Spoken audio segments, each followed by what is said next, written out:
Hello everyone, welcome to the Adrel Show. So for today's stream, we've got a slightly different plan in mind. Usually we either do some gold making or we do some remix stuff. We've been toying around on the beta a bunch. But for today's stream, I actually thought it would be fun to do some mount farming. Um, I am primarily a goblin in WoW, in that I primarily like to make a whole bunch of gold, but the way I got to becoming a gold maker was because I wanted to get more mounts. And so, of course, having a whole bunch of gold helps a lot with getting more mounts. A, because you can just buy some of the more expensive mounts or buy the parts that you may need. Or, buy things like items that you need for turn-ins and that sort of thing. But the other thing is that also you can then, pay other players to boost you through dungeons or raids or PvP or whatever it is. And so I do spend some of my time in this game also farming mounts, and I thought it may be fun to go through some of those on stream today. So we have a couple of mounts that we're going to go through. I will cover them once we're on stream so we can look at what they look like and all of that. And this week, also look out for some videos on my YouTube channel and on my TikTok and Instagram, where I'm also going to do put up short little guides on how to pick up some mounts pretty quick and easy. Now, the if you saw the little caption that we have for the live stream today, the reason I'm saying can we hit 500 mounts is because I am currently let's get into the game here, and we are in Zereth Mortis, which was not a zone I expected to want to come back to anytime soon. But here we are. There are still a whole bunch of mounts that you can get in Zereth Mortis from the protoform synthesis. And so as a result, it does make sense to at least pick up some of the mounts that are available here. They are pretty unique looking. And so that's why we're here. I'm going to go over, I do have a couple of recipes that we need to turn in, both for the pets as well as for the mounts. If you guys are curious on how to get those, let me know in the comments or in the chat if you're watching live. And I will be happy to put together guides for each of those mounts or each of those pets, depending on what you guys are interested in. That said, thank you to everyone who's watching this live. If you are, drop a message in chat. Let me know if the mount farm sounds interesting to you guys, if this is something that you would want to see more often on stream. All right, so the reason being is that we are currently on my main account and I am basically at 488 mounts. So we would need to grab about 12 mounts on today's stream in order to unlock the Otterworldly Ottuk carrier. Now, I don't believe they have another achievement for carrying more mounts, unless I'm mistaken. Let's see if we can find it here. Yeah, it looks like that is the final mount achievement. I was correct. And so of course, 12 mounts sounds like a lot, especially since we already have 488. So you can best believe that we already have most of the easier to get mounts. Strangely enough, it does seem to be telling me here, or at least it was a second ago, that we didn't have the 100 mount achievement, even though we have all the other ones. So I'm hoping that's just an interface bug and not actually the case, because I do believe we have the 100 mount reward. In any case, so we are in Zereth Mortis, like I said. We've got a new transmog for our monk, and first things first. Now, if you're not familiar with the Zereth Mortis mounts, essentially what you have to do is first you need to unlock this you basically complete a bunch of quests in order to unlock something called the Protoform Repository, which is where you're going to be able to craft mounts. For pets, it's called the Synthesis Forge, and that's located down here. And similarly, you complete a bunch of quests. I believe you need to upgrade one of the items in what's it called? The in Fate's Repository. It is a pretty lengthy quest line. I will be honest, I did this back in Shadowlands when Zereth Mortis released, so I don't remember the specifics of it. But if you guys would like a guide on that, yet again, let me know in the comments or in the chat, and I'll be happy to put one together for y'all. In any case, we already have that unlocked here, but essentially once we do that, let's actually fly over to the Mount Creation area, and I'll show you guys how that looks. Having dragon flying in these older zones is absolutely amazing. It will only be cooler once we have skywriting in the War Within, which basically will allow most, if not all, of our flying mounts to be able to dragonfly. They're just renaming the feature to skywriting, which I think they think is probably going to be a little bit more timeless. All right, and we are going to stop to loot some of these treasures along the way because they do have chances to drop either mounts in the case of the Mosshorn supply chest, which can drop the Colossal Wraithbound Mount. Marat. And then the Sandworn chests, I don't think they drop anything interesting, but the Terracnid eggs do drop a pretty hard to find item that does sometimes that is the only source for one of the items that you need to craft one of the mounts. Cyper etched ring. Well, all right, so we didn't get either of the items that we wanted from either of these. The Sandworn chest, I don't believe it has anything that can help us specifically for a mount, but one of the items that we need to craft all of the mounts and pets are these items called, where is it here?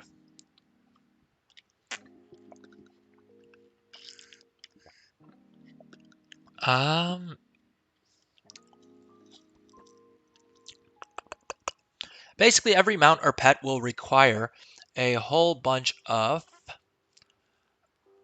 First of all, well, you'll need one lattice. Now, these you can buy off the auction house, but honestly, if you're farming for the items, they're pretty quick to come by. In any case, you'll probably get most of them. Worst case, if you're not having luck with RNG, just hit the auction house. As you can see, they're pretty cheap on my realm, and they should be on yours as well. The second item that you will need is a rare bind on account item. It is handy that they're bind on account if in case you are planning on, you may have one of these already on one of your alts if you played back in Shadowlands, and so it's easy to just transfer it over to your main. The main item and the main sort of thing that takes a lot of time to get. Ooh, we unlocked a cosmetic for our Pakapok. The main item that we need to farm and that does take a little bit of time and is the main, I would say, like limiting reagent, unless you have a pet or a mount that requires a rare item that is genuinely very hard to farm, and some of them genuinely are. But for all of them, you're going to need Genesis motes, and I think the cheapest mounts require around 350 Genesis motes, and that goes up to about 500 for some of the rarer mounts. And I will also later on the stream cover one of the places that I have found to be more efficient, let's say, than any others, in order to farm those Genesis mounts, Genesis motes.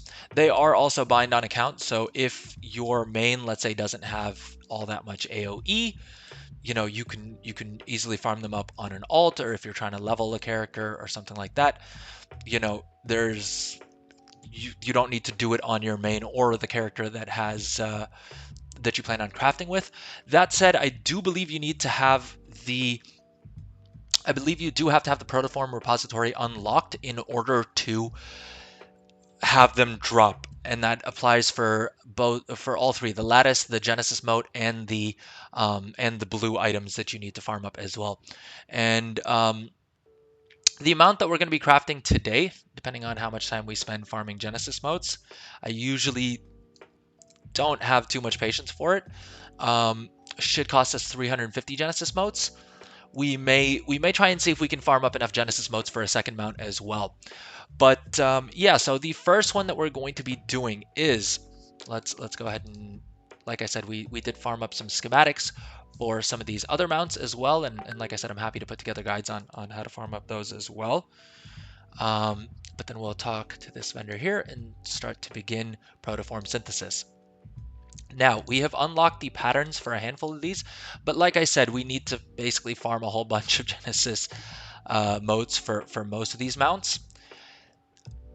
And handily, it does also count the ones that you have in your bank, so you don't need to necessarily grab them to craft with them.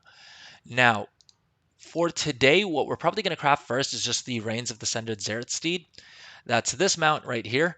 Like I said, pretty unique looks on these, right? They don't look like any of the other mounts that you would get in throughout World of Warcraft. There's also, I mean, this is another example, the Death Runner. This one costs 450 Genesis motes. This one we've already crafted actually. And this one is A, very unique looking, but then B, also, if I recall correctly, is super, super slow. So it's a snail that goes really, really slow. It's really just designed more so for camping out in town when you want to have a super rare looking mount. But I think that's a really fun one. And just to give you guys an idea of you know, what these look like. In all, I believe there should be around... there's a total of 24 mounts, right, of which we've crafted one. And so each of them require anywhere from 300 to 500 of those Genesis motes. And so you are going to have to farm a whole bunch of Genesis motes to craft all of them. But these are all those mounts, and as you can see, they are super, super unique looking, right?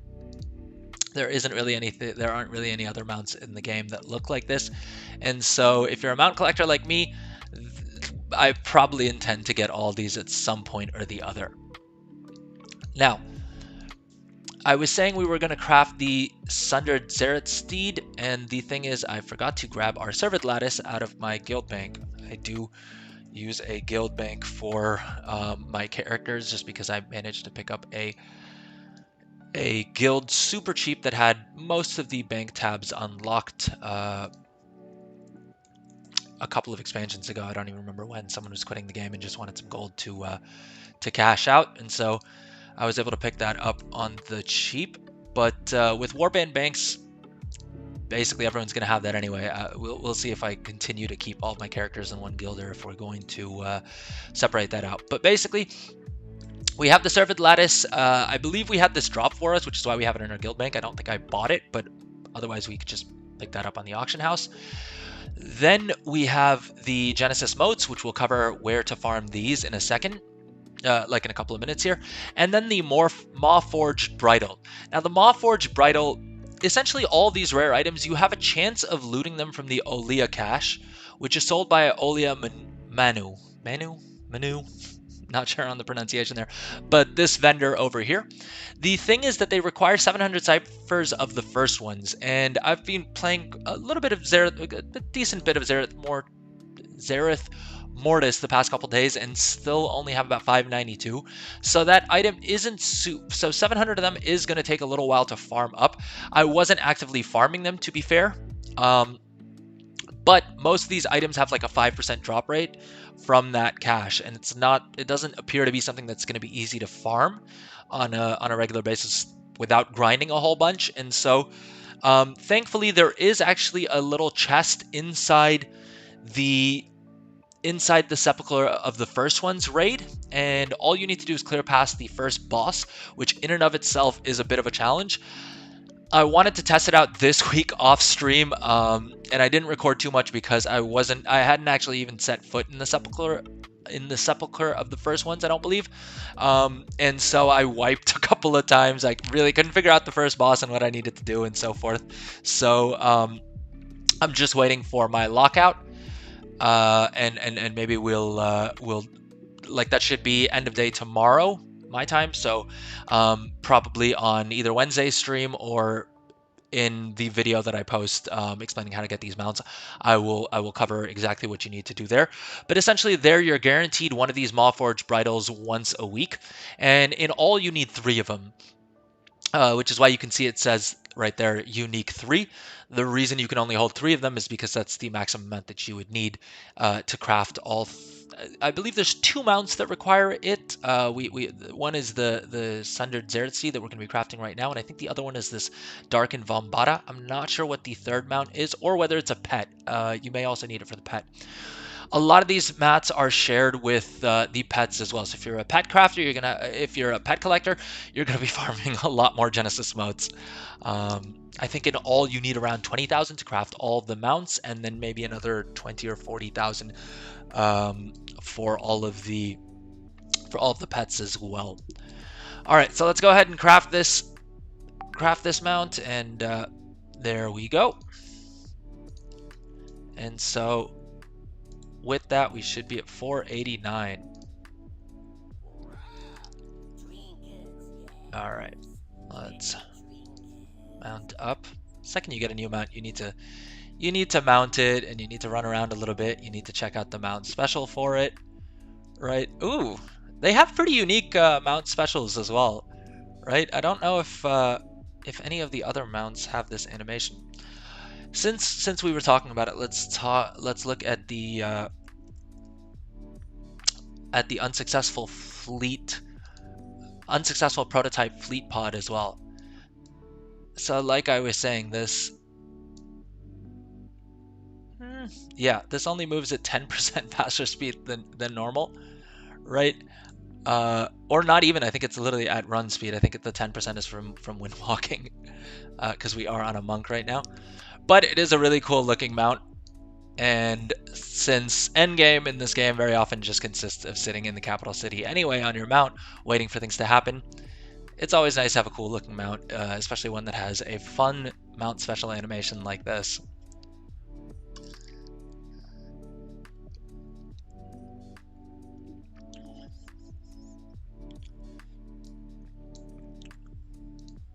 Alright, is this a rare? Nope, looks like it's just a quest mob.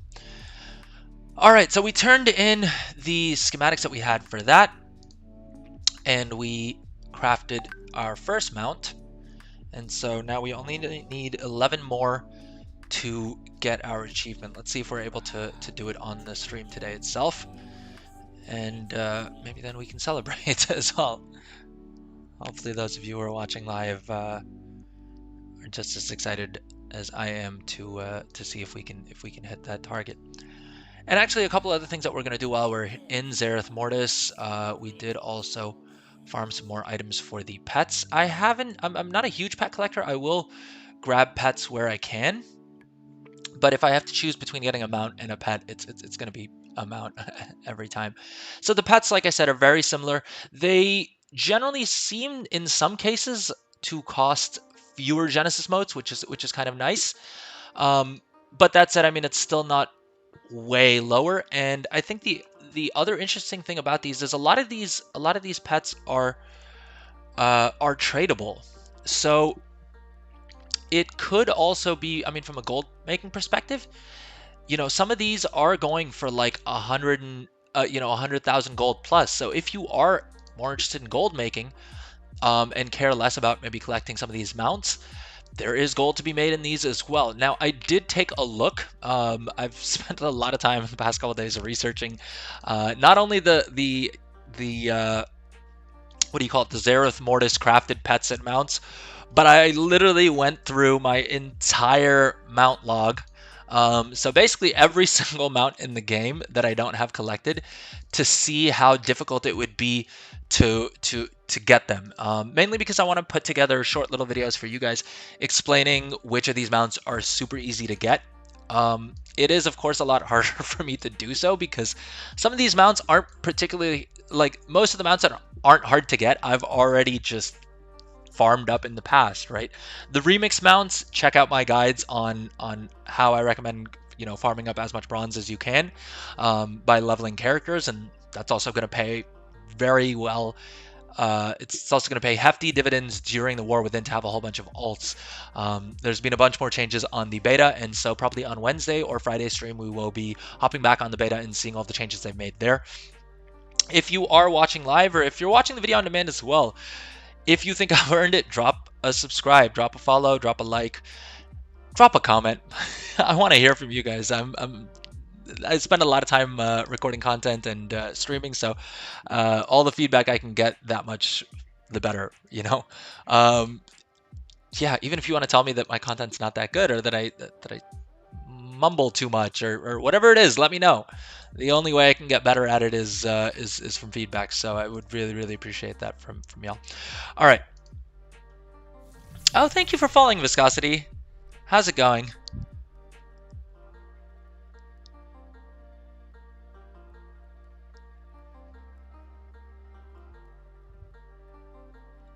Oh, for sure. I'll add you on Discord. I don't have Discord actually installed on this computer yet. So one of the things that I forgot to mention earlier in the stream is that I finally managed to resolve all of my computer issues. I had a bunch of issues with my motherboard.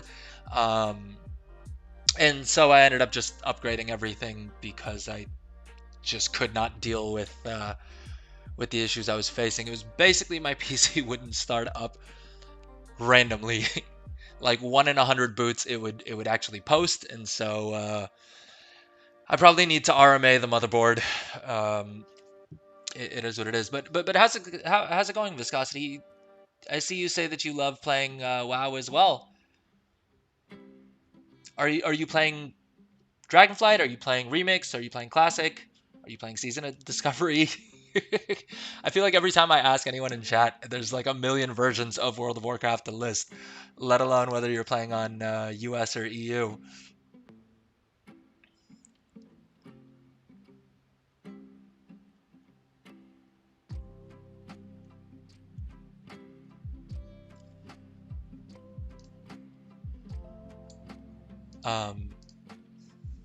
Let me know, Viscosity. All right, so what I was saying was that unfortunately I have farmed up most of these mounts in the past off stream. But if there's any mounts in specific, or if I encounter any others that you know, I think are easy enough that it is worth, you know, covering how to grab them real quick, I will put together videos on those as well. And so you guys can look out for those on my YouTube channel under shorts, or if there are some more intense mounts, I may put together slightly longer length videos for those as well. All right, so that's one mount down. Let's see how many Genesis motes we have. I think we only have 123, and I think all the other mounts that we have require us to farm up at least like 350 of the Genesis motes, let alone if we have the other items for them. We should have actually probably checked that when we were at. Let's quickly fly back and see if there's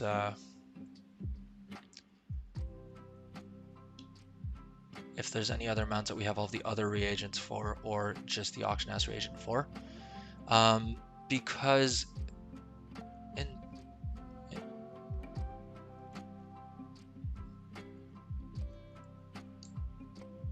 all right, so do we have any of these that we haven't crafted that we have?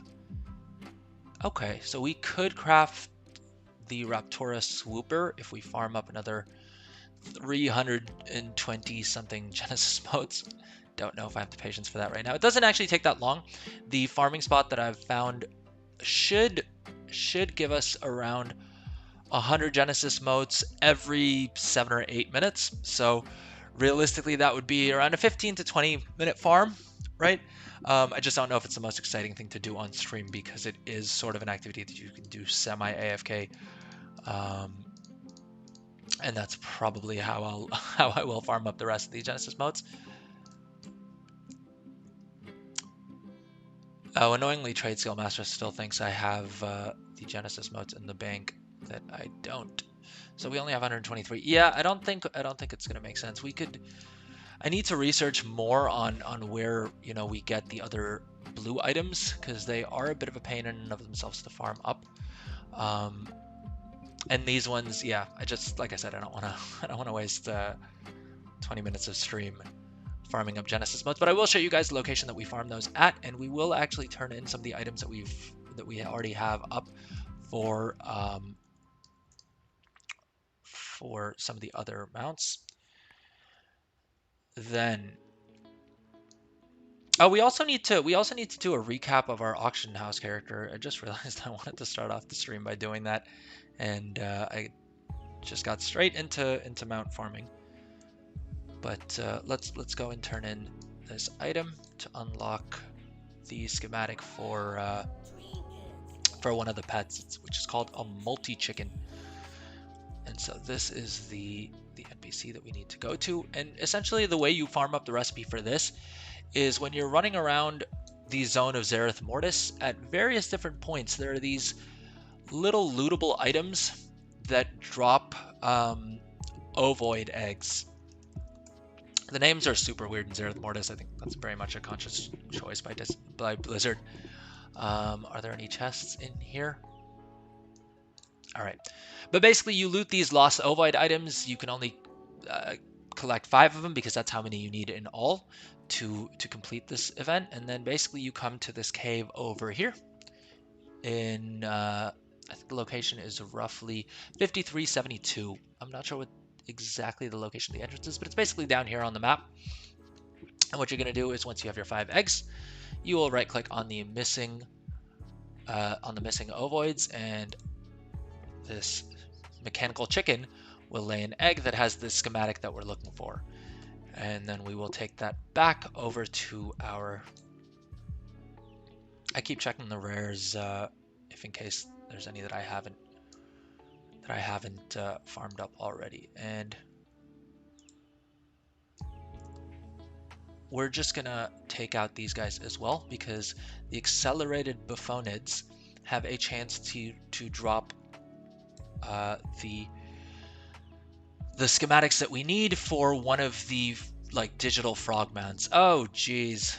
Okay, we don't want to, you ideally don't want to take out a mob in the wall like that. We should have just flown up and probably killed it up there, but it is what it is. All right, let's see if that allows us to AoE loot this guy. Oh, that didn't work. That did not work for AoE looting. Let's see if we can kind of cheese it that way. All right, that worked. And so as you can see, these guys are also dropping Genesis motes. Essentially, there's a whole bunch of like most mobs in Zereth Mortis will drop Genesis motes. So you can sort of pick wherever you want to farm. And I think if you're not looking for an AFK farm, if you are like actively farming, you could probably just fly around the zone. I think they're, I don't think the Maw-sworn, like the mobs that are like Maw related, so basically in this upper area here, and they are scattered throughout the rest of the zone as well. I don't think they have a chance to drop Genesis motes, but certainly all of the animals and a lot of the other mob types will drop them. I mean, as you can see, where these mobs are all occasionally like dropping Genesis motes as well. The only point is if you want to AFK farm them, then the point that we're going to right now is probably going to be your best bet. Now, if you need to farm certain mobs for these blue items in any case, then you can sort of double dip because most likely whatever mob drops those also drops the Genesis motes, right? So you can see these guys over here as well drop Genesis motes. And so that's what I'm saying. If you're looking for an active way of doing this, you can certainly just like fly around the zone and take out whichever mobs, you know, are up. But for the AFK farm, and there are a bunch of different locations at which you can pick up different things. I'm not certain actually if the treasures drop Genesis motes, but we've been looting them as we go in any case on the off chance that they contain one of the schematics that we need or anything like that. Yes, it's the gold plate buffonid schematic that can drop from these accelerated buffonids that we had here. Oh, hey, Cat High Five. Thank you so much for following. How's it going? Welcome to the stream. How's your day going?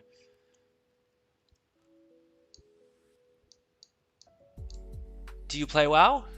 I'm guessing you would be. I don't know why I ask people that, because if you're watching a WoW stream, I assume you play WoW, but maybe not. Maybe you're just checking it out.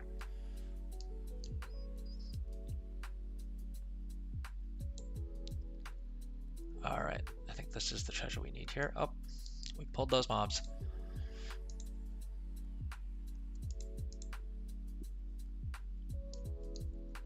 Okay, it doesn't look like any of these. Oh, cool. So are you playing Dragonflight? Are you playing Remix? Are you playing Season of Discovery? drops from Maw Frenzied Lupine inside the core. Okay, let's try and do this as well. I am having a good day. Hopefully we hit my 500 mount target, and I'm able to unlock the cute little otter mount. At 489 is where we should be now, because we just unlocked another mount. It doesn't seem to be showing up here. I think probably when we log over to my Death Knight, I think my Death Knight has access to the most mounts, because it's it's a Death Knight, so I think you get some mounts as a Death Knight, and then also that's the character that has tailoring and leatherworking. Though it could also presumably be my engineer, because of course engineering has a bunch of engineer only mounts as well. Yeah. Ooh, okay. So I'm guessing you've already grabbed all of the remix bronze mounts, and probably some of the ones that you can farm up as well. If you haven't, I cannot recommend highly enough leveling alts to farm bronze. It really is the most efficient way that I've found. That said, actually on this stream we're not doing any remix stuff, but probably on the next stream I have actually farmed up enough bronze to max out the gear on my remix main, and so we're actually going to upgrade all of their gear and see how quickly we're able to farm bronze on that character as well. But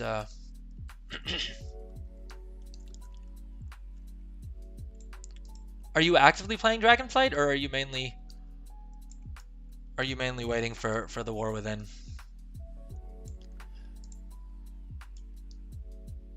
And so this is the spot that I was saying I feel is probably the best in order to reliably farm Genesis Mote's semi-AFK. And so it's located just here in the Genesis Fields area of Zereth Mortis. And yeah, basically this portal will continuously spawn these frothing gorgers. And essentially all you need to do is AoE them down. And being on a monk, we can even pop one of these. Right, we can pop one of those statues, and it should aggro them fairly reliable. Ooh, okay. And then we're just going to spam our AoE every couple of minutes. So this is what I'm saying. I can do this on my AFK so that I can talk to Cat High Five in chat. Cool. Yeah, so for bronze farming, honestly, the fastest way I've found, at least, because it doesn't feel great to spend you have to spend 600,000 bronze to max out a single character's gear, right? Which then would allow you to basically farm the raids a little bit quicker. And so then the idea is that like you spend a bunch of bronze up front so that you can farm bronze easier on a day-to-day basis later on. That said, you know, I mean, I'm playing a lot more of the game now that I'm like streaming it and stuff, but you know, if I only have a couple of hours in a day to play WoW, it doesn't feel great to spend all of the bronze on upgrading gear so that I can farm more bronze more efficiently. I do kind of wish that they had like a two-tiered, like they had two different currencies or something like that. But as a result, you know, one of the things that, especially as a mount farmer as well, let alone like making gold in the War Within, for which alts are going to be awesome. But if you're a mount farmer, you want alts, you want high-level alts just so that you can run more dungeons and like have more chances at getting those like rare drop mounts, right? And so, honestly, even as a mount farmer, more or less anything you want to do, especially in the War Within, they've made like the entire expansion is so alt friendly, with the rep grinds being, you know, with the warband stuff, with reputations or renown being account wide, and then also having, you know, the warband bank and being able to transfer currencies and stuff like that. Whatever you want to do, having a whole bunch of alts is going to be super handy. But my point was that for farming bronze, essentially you can get a character from level 10 to 70 in around it's the quickest I've been able to do it is being around 3.5 hours, and in exchange you get around 80,000 bronze, right? That's not including destroying all of the gear and so forth. If you destroy all of the, like if you scrap all of the gems and gear that you pick up while leveling as well, you can probably fairly reliably hit at least around 90 to 100,000 bronze per character you level up, and it shouldn't take you more than about 2 or 3 or at most, if you're doing it more like at a more relaxed pace, maybe around 4 hours. So that works out to around 20,000 bronze an hour, which is what I've heard people get from running all of the sort of running all the raids on a max geared character anyway. So at which point it's like it really doesn't make sense to me to waste a bunch of bronze on just making a character who's able to farm bronze more efficiently. And so that's why I think your best bet is probably just leveling a whole bunch of alts.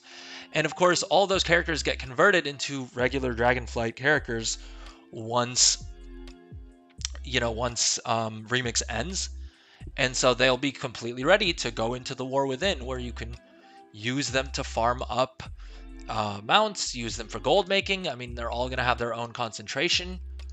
And so, yeah, I would say the best thing you can do, whether or not you want to, definitely for bronze farming, I think that's probably the most efficient way to do it.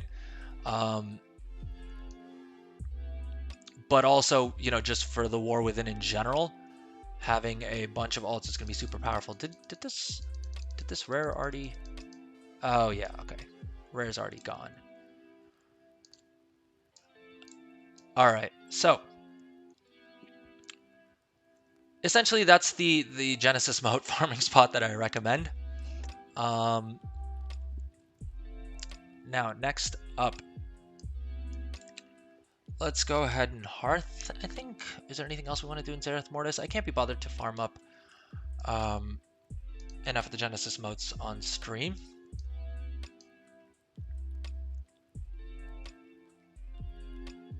Cat High Five, do you have all of the Zereth Mortis mounts, or are you still working on those as well?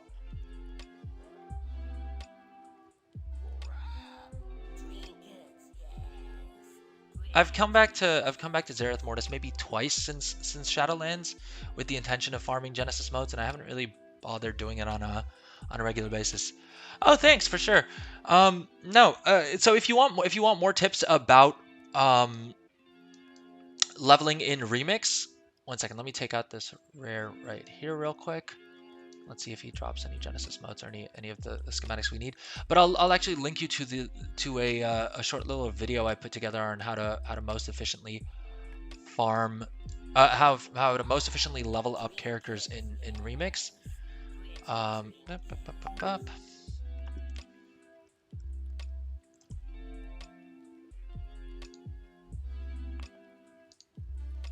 Hello, gang. Welcome to the stream. So ignore the potato quality, but the info's all there. There you go. Ooh, the jellyfish one is sick looking. That's the fishing one, right? I didn't have the time and I didn't think it would be super interesting for me to be figuring out on stream how to complete the all of the different steps that you need to take to unlock the fishing items that you need to unlock that mount. But I may put together a video of how to do that, because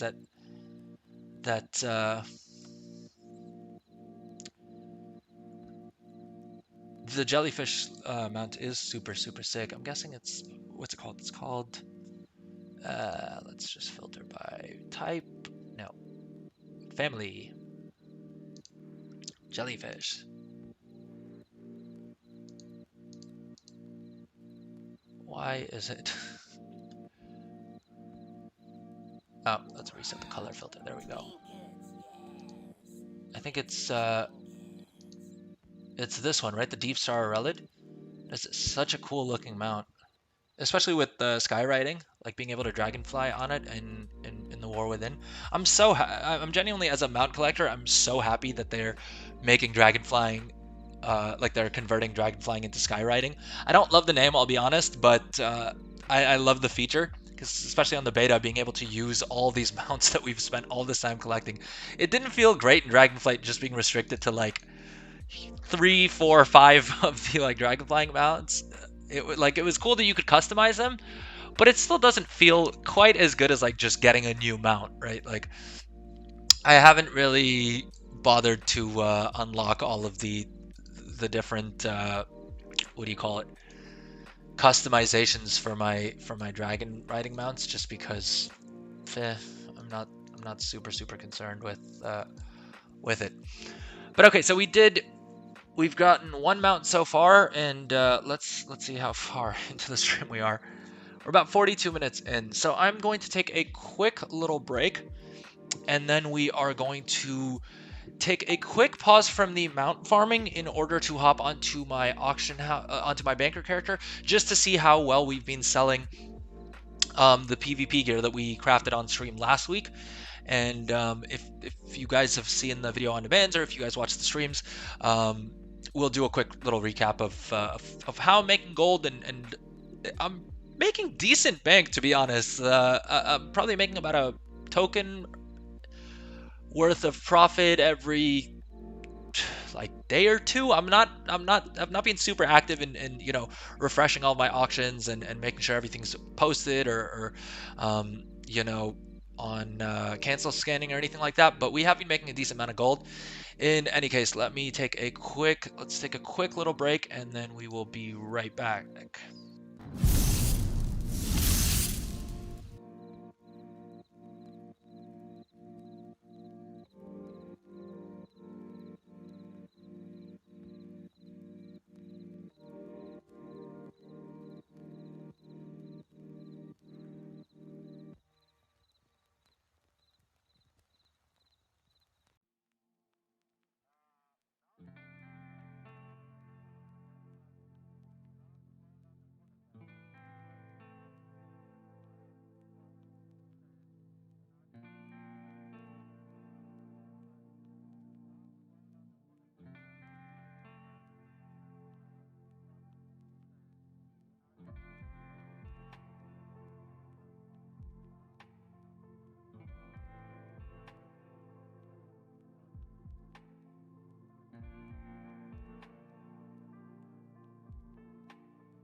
All right, we are back.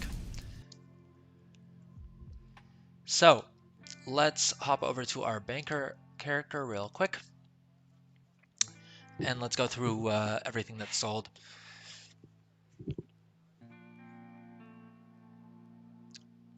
Okay, yeah, fair enough. I haven't really played through any of the story stuff on the beta. I've mainly been using the beta just to test out like professions and yeah, I mean, primarily the professions is the main reason why I wanted beta access, to see how the new systems are going to work, and how the how the warband bank and all that fun stuff works. But as a mount collector, you should be very excited. There's some really cool mounts, including this awesome crafted engineering one that we were checking out on the stream the other day. It's going to be expensive. Like I think it'll be around 3.2 million gold, somewhere around that is what people are saying it'll cost roughly. Of course, maybe a little bit cheaper if you craft it for yourself, but it is a really cool looking mount, and of course it has skywriting on it as well. Um, so yeah, I mean that's why I got into gold making, was to buy cooler mounts, right, and be able to buy most of the mounts that I want. Although I need to start spending more of my gold because we're just a smidge under 30 million. We may I don't know if this mailbox will take us to 30 million, but let's see. Let's keep our fingers crossed and see if we hit 30 million. We will go buy one of the more expensive mounts. That we have unlocked. I do have a bunch of like reputation mounts that I've unlocked over the years that I was just like, I don't feel like spending 500,000 gold on a mount right now. Like I just want to hit 30 million. So let's see. All right. So overall, we won't spend too much time on this, but on the stream the other day, of course, we crafted a whole bunch of the what do you call it, crafting reagents, as well as some of the enchants and some potions and things using up the artisan's metal that we had across all of our alts. And of course, the main thing that we were doing as well was crafting the PvP gear, right? The crafted PvP gear for the current season is still selling incredibly well. I play on a full server, and so prices generally are a lot lower than they should be on your server. Hopefully you're playing on less than a full server, but even if you're playing on a full server, each of these are giving me about 500 gold profit. At the very least. We also have been just crafting bags in bulk, and I expect to actually sell a lot of the bags, especially after the pre-patch, because a lot of players will be coming back and getting their alts set up for the War Within, and so everyone's going to want to upgrade to 34 slot bags, and so I expect we'll sell a lot more of those. But just as an indication, my crafting cost is around 300 gold, and I sold a handful of them for like 1,200 gold. Well, so 1,200 gold revenue, so about 800 gold profit each, right? Which is pretty cool, especially when they're bags. They sell in sets of 4 or in sets of 8s and that sort of thing. But all right, so the first mailbox that we have here is 259,000 gold. Let's just hit the all sold button here and start looting all of our gold, and let's see if we hit 30 million or not. Of course, we have also been crafting some of the blue leveling gear that still sells pretty well, and where it's profitable, also the green profession equipment does still sell pretty well. People are still learning professions on their alts, or maybe players who are returning to WoW after a while are trying to get set up with their Dragonflight professions, and so those will still sell. Okay, I don't think we are going to hit 30 million gold in this mailbox. I think we should. We do still have around 800,000 gold, I think, listed on the auction house. Okay, we have a couple that sold here. Yeah, we have about 700,000 gold worth of inventory on the auction house as well. This is only on our Dragonflight banker though, so I think totally we looted. Oh, missed the window there, but I think we looted around 500,000 gold, of which probably about a token's worth of profit, and that was in about 2 days of sales. I do need to probably recraft some of that PvP gear that we sold out to make sure that we have it in stock. Certainly for tomorrow, because it is a reset day, and generally things tend to sell a lot better on reset days. So Cad, high five. Do you play on US servers or EU servers? If you don't mind me asking, of course.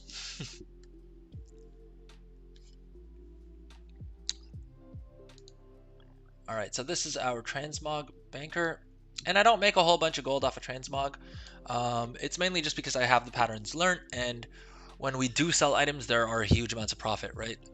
I mean, this Crown of the Righteous, I think, cost me a couple hundred gold to make, and we sold it for 4,000 gold. Similarly with the Ghost Iron Staff and with the Supple Vest, right? These are all super cheap to craft.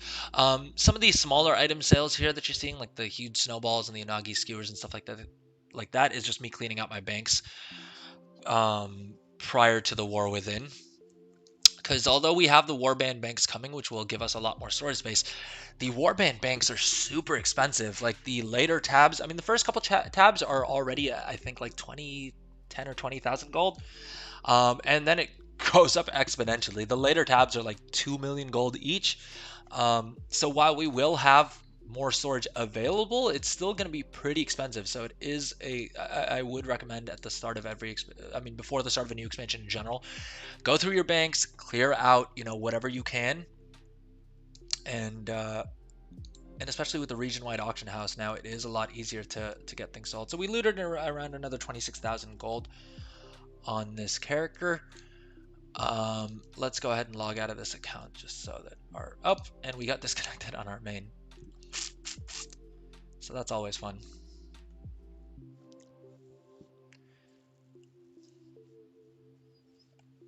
And let me know what you think of this new transmog as well, by the way. I got the Possessed Watcher's Guide off the trading post a couple months ago, and I couldn't really figure out what to pair it with. And then I decided to pair it with the Grandmaster's outfit. I don't love the staff, but let me know in the comments or chat what you guys think about my transmog.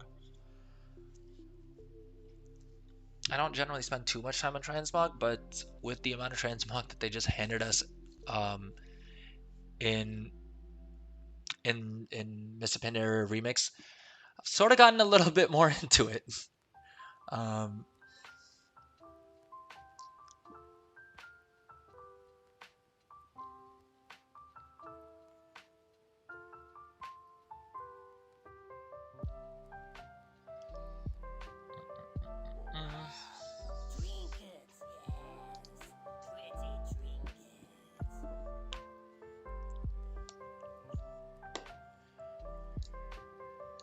Alright, so the next mount that we're going to do is...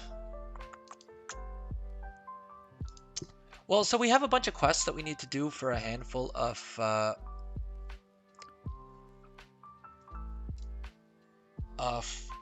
the mounts that require that take like a week or two of doing different quests for them. And so those, we're going to start some of them. We're going to make progress on some of the others. But I think the next mount that we're going to do is actually going to be...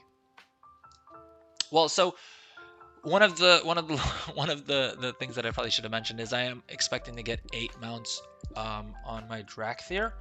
So I actually haven't gotten any of the Dracthyr racial mounts, but we will hop onto our Dracthyr and just take them through the starting quest line until the point that they unlock the mount vendor, because I cannot be bothered to grind out what's it called? Where's the reputation? Does it show up in a classic maybe? Yeah, the Dark Talon reputation. We're already at Honored on our main, to be fair, so it probably wouldn't take us that long to get to Exalted, but I mean, we're planning on leveling a Dracthyr or a Vorquin in any case, so we might as well just hop on and pick up these 8 mounts. So that should get us a lot closer to our goal of hitting 500 mounts by the end of this stream. We've done 1 so far. We're going to do the Swift Gloom Hoof at some point as well. As well as let me just open up the other mounts that we're planning on doing. So we're going to, like I said, do the Vorquin mounts and the 8 mounts that we get from there. We're going to do Magmashell as well, and we'll cover how to grab that. We will probably also do the Reigns of the Gilnean Prowler. So what is that? We've done 1. We need a total of 12. Now we need 11. We're getting 8 more, so we need 3 other mounts. So that's the Magmashell, the Gilnean Prowler, and then the final one that we're going to do is the Bone-White, what's it called? Primal Raptor. And that one's, we are going to cheese it a little bit. We are just going to buy the bones off of the auction house. Now, I do expect the price of these to actually drop a lot after Remix. So if you're not in a rush, or if you want to save a little bit of gold, probably just wait until after Remix, because you can actually farm those bones on Remix characters, especially fully geared. I know people are trying to farm up a whole bunch of those in the hopes that Blizzard doesn't remove them when they convert characters from Remix characters to regular characters, which may or may not be the case. But if you have a super twinked out remix character, I think you should be able to. Well, you're definitely able to farm up the bones. I don't know if you can complete the quest on those characters to actually unlock the mount.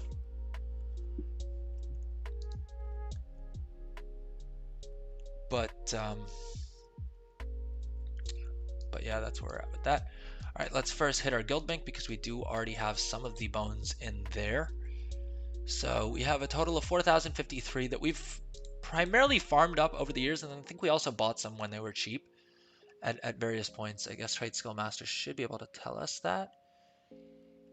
Yeah, so we have the last time we bought them was 2006, 2000 days ago, over 2000 days ago. So I don't even know how many years that is. But we still need, let's do, we'll break out the calculator in a second here to see how many. Trying to get it to search. Why won't it let me search?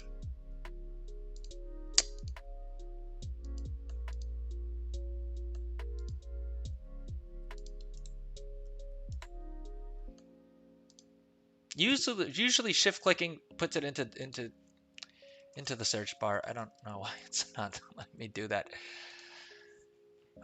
My add-ons love messing with me while I'm on stream, making things not work. All right, so we need 9,999 of these bones. We have 4053, so we need to buy 5946 of them. And so honestly, these are pretty cheap. It would cost you 10,000 gold to buy enough for the mount, right? At least on US servers. On European servers, I doubt they cost that much more. So probably going to be quicker to just make 10,000 gold by doing crafting orders, or, well, probably not crafting orders, but by crafting something and throwing it up in the auction house, it's probably going to be more efficient than trying to farm them yourself. But I can see the case being made in either situation. What else did we want to vendor? We want to vendor meat as well, because let's be honest, we're not going to be cooking up any Shadowlands food anytime soon. Let's quickly check if there are any public crafting orders up, in which case we can have someone else pay for this mount while we're farming it up. All right, so I don't think this is going to give us all that much gold, but hey, we proc resourcefulness on the limited diamond, which was the most valuable item in that crafting order in any case. And let's just quickly check enchanting as well. Nope, nothing worth doing. All right, so we need to head over to Pandaria and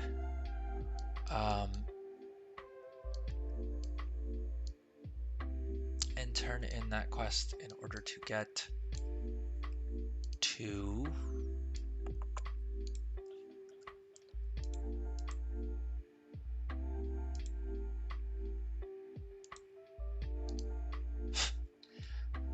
Zygor's pathing is hilarious to me sometimes, because it's telling me to fly and take a boat and do all this stuff instead of just taking the portal to Orgrimmar. Maybe it doesn't know that I have it unlocked. All right, so 1 second. We will first do. I think we're first going to do the mounts that are on this character. Let's take care of Magmashell first, actually, since we are already in the Dragon Isles. So for this mount as well, we are going to pick up a magma shell. An empty magma shell is the item that we need. So this, again, you can farm it, and we may fly over where we could farm it if we wanted to. Have I bought one of these in the past? No. But for 1,300 gold, no, we don't want 5 of them. Jeez, we just want 1 of them, and we may have to tinker around a bit because I think we will need some sort of self heal, or we may end up having to log over to our paladin and do it on that character instead. Let me actually see if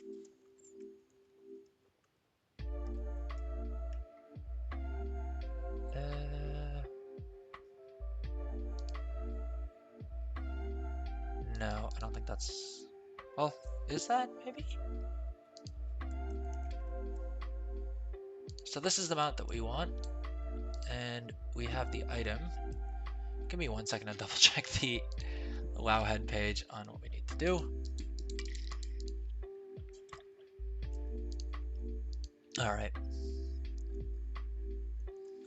Hopefully sharding doesn't mess with us, and we're able to have it spawn for us. Oh, I think this is giving us the waypoint in the wrong zone. And we want to pick up Dream Surge Coalescence as we go, just because there is a mount that I believe requires like 1,000 of the Dream Surge Coalescence that you just get from flying through those little green things in whichever zone has the Dream Surge up. I'm not actively farming them because my hope is that come the War Within, and when we have warband wide transfer of currencies. Although in saying that, I just realized that actually it's not a currency, is it? It's an item in my bag, so that probably won't be warband wide. We may test it out on the we may test it out on the beta just to see if that helps us, because we have more than enough Dream Surge Coalescence across all of our characters. We're just going to pick up this Ruby Gem cluster while we're here. So I think it's down here somewhere. Let's see if any of our add-ons is going to tell us exactly where. Oh, there we go. That wasn't too hard to find. And the main reason is just because I want to unlock the plans for each of these pets. We're maxed out on our professions, so the first craft bonus or anything like that doesn't appeal to us. But I know for sure that post Dragonflight, there are going to be way fewer people crafting those, and so there will be big gold to be made off those pets, even if not during the War Within, certainly during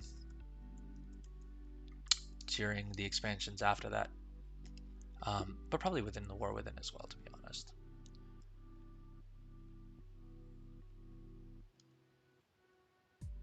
Because if there's one thing you can be certain of, it's the fact that the people are always going to want more mounts and pets and transmog. Like, those are the only thing from any expansion that you can guarantee everyone's going to want in the following expansions.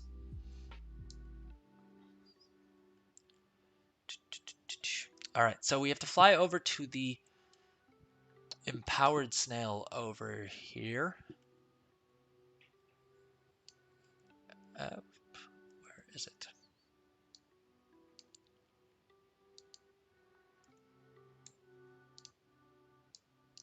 Oh, it looks like someone else is either camping it.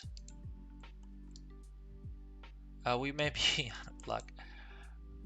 We may have to try and see if we can like realm hop.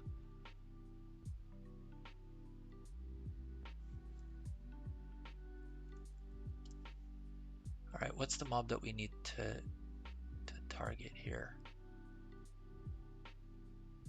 Now there is a toy that allows you to swim in the lava, which is technically how Blizzard intends you to do it. The only thing is it's a super low drop rate from the Siege on Dragonbrain Keep, so we can't really be bothered to farm that up. I'm trying to think whether it makes sense for me to go Brewmaster, or potentially for the first time in living memory, we go Mistweaver and try and throw up some self heals.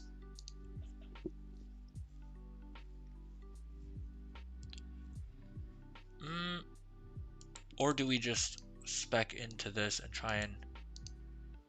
All right, let's do this real quick and see if the totem is or the statue is enough to keep us top on health. Now, I'm not sure if I'm supposed to be looking for a mob down there. All right, so we're looking for empowered snail,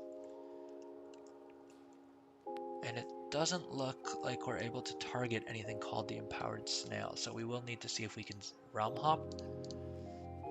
Let's see if there's any questing groups up. A message to knock hood owner at Plains. I wonder if switching off war mode may also help.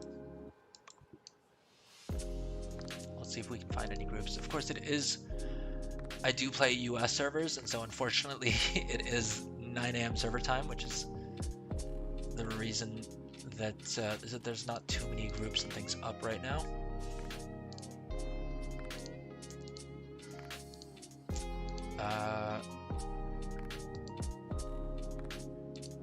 Let's see if we can.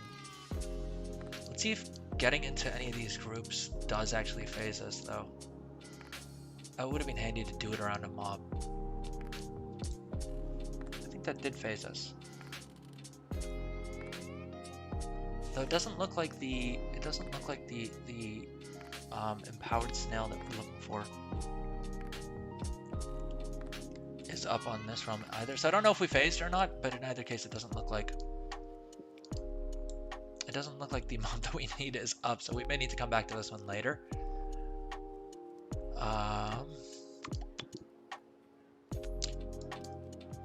Or alternatively, we log this character out here and do our Dracthyr quests real quick.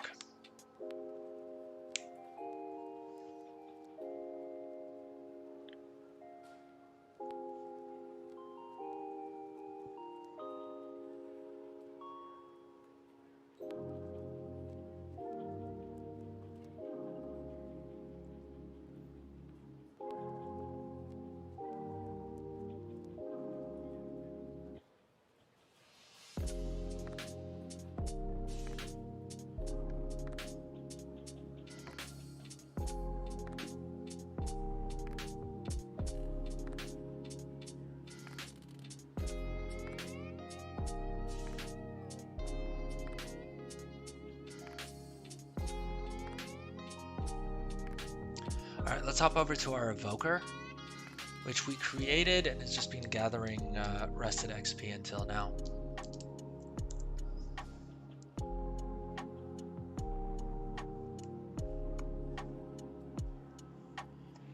And if you are watching live, let me know in chat. And if you're watching the video on demand, drop a comment, drop a like, subscribe, follow if you aren't already.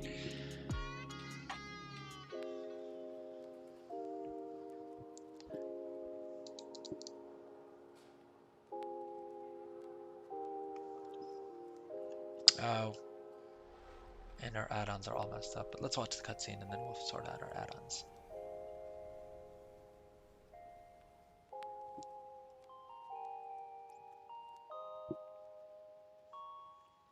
Oh, it wasn't much of a cutscene, to be fair.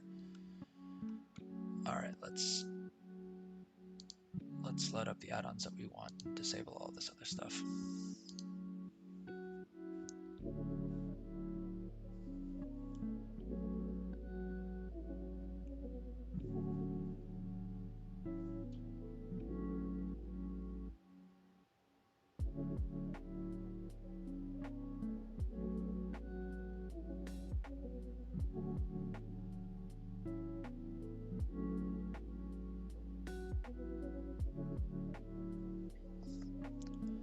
Gladius.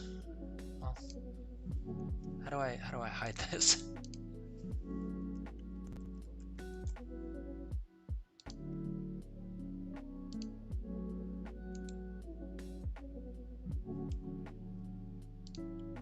Okay, annoyingly, it's enabled all of the add-ons for some reason. It does not want to. Sorry, gang. What is me logging on to a new character on stream if it doesn't come with a bajillion add-ons messing up on me? Alright, we don't need Gladius. Which other add-ons do we not need here? I think that should be okay. I think those are the only two that we need to not have enabled. That and console port. I actually haven't played WoW with controller in quite a little while.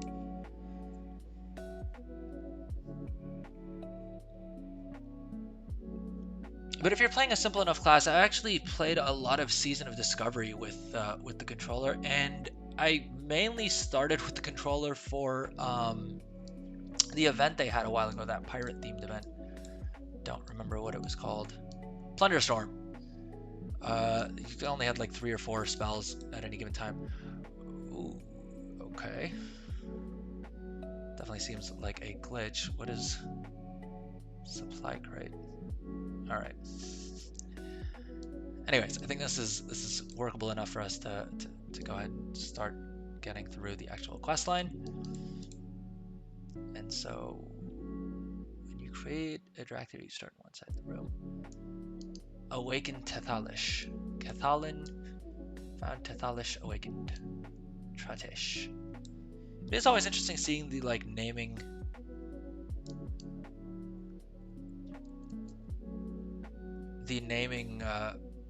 stuff that they do for each of the new races.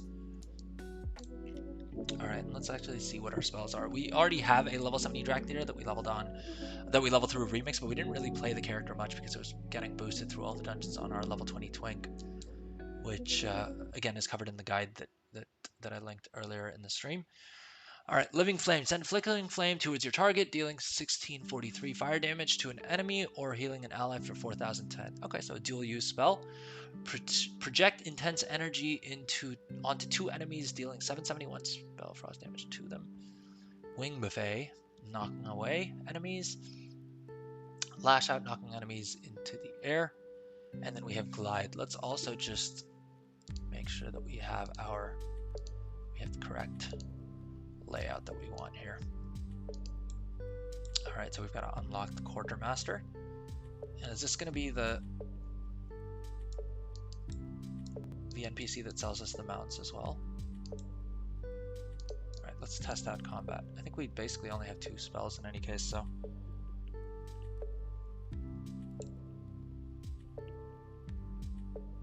Spell Frost damage.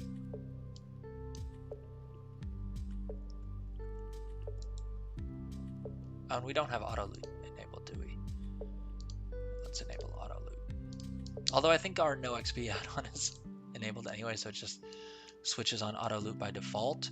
I think the other setting that we need to change is having the action bars all up, which we don't need just yet, but will be handy once we're actually doing something. Do we have any other spells that aren't on here? All right, let's throw our revive on here as well. Do we have, well, okay, so these 2 are racial passives. Auto attack we don't need to have on there because we are playing retail WoW. And I think the last NPC that we need to find is over here.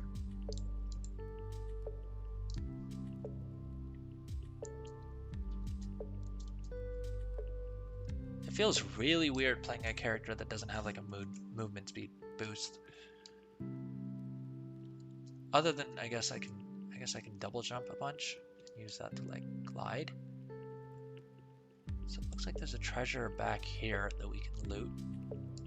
Can I just run through this? Guess not.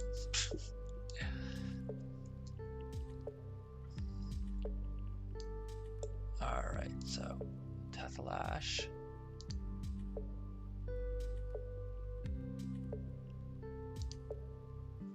Do they literally not sell anything?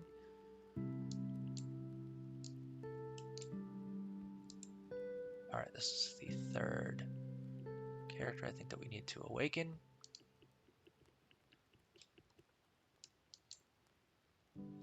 And so the other reason that you would want to level a Dracthyr before pre-patch is because in the pre-patch they will no longer start at level 58. So even if you don't have the time or desire to level a Dracthyr Evoker right now, if you haven't created one yet, go ahead and create it, log in so that it starts getting rested XP, and then level it in the pre-patch. That way you save yourself 48 levels worth of having to level the character. Because you start at level 58 right now in before the pre-patch, and post pre-patch you'll start at level 10, I believe it is, which is just not great. Disintegrate. It looks like the lock library is opened, and let's grab this quest as well. What was the new spell that we learned? Disintegrate. Tear an enemy into an enemy plus. Okay, it looks like that's a channeled spell. I've actually been really excited to try out an Evoker just because Blizzard spoke so highly of, you know, how they were like a class that could only be designed now. Essence is a resource used for spells such as Disintegrate. It recovers naturally over time. Okay. So we have a class-specific resource, I guess.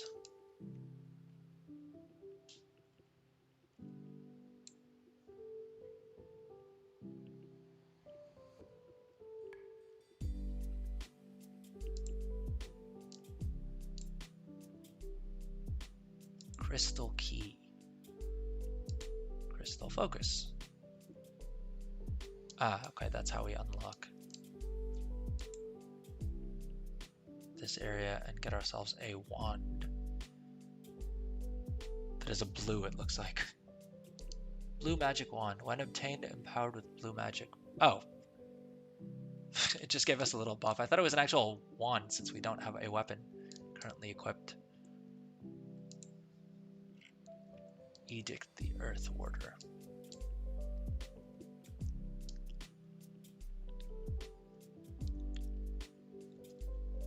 Desperately trying to find anything that can make me move faster. So that's what playing a monk does to you. Well, playing a monk and then also playing Remix, I don't spend a lot of time on characters that don't have some sort of movement speed boost. Presumably the Dracthyrs should... Presumably this character should get one at some point along the way.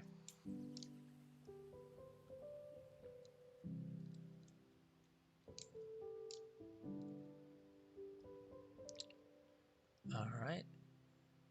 So we've got to loot all these different items from all over the place, it looks like.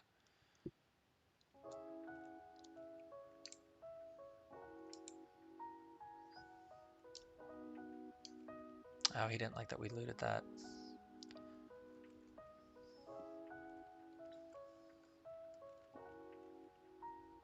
And if you're watching live or watching the video on demand, let me know in the chat or the comments. Do you have an Evoker? Have you leveled it up yet? If you have leveled one up, did you use my strategy to level it through Remix, or are you planning on doing it the old school way?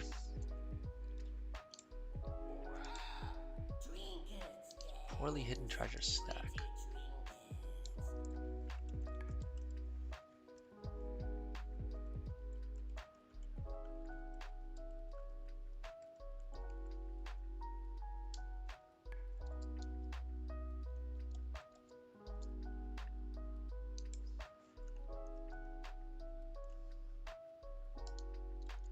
Alright, I think the other treasure is probably in the next like little area that we get to. We'll just follow the quest around.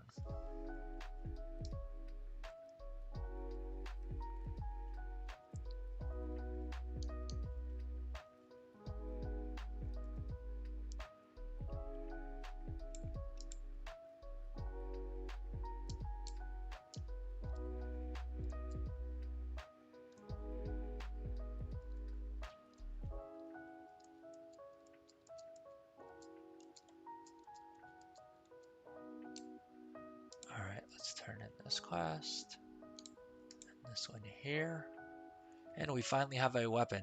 Ooh, and it upgraded to epic. Heck yeah. RNG worked for us for once.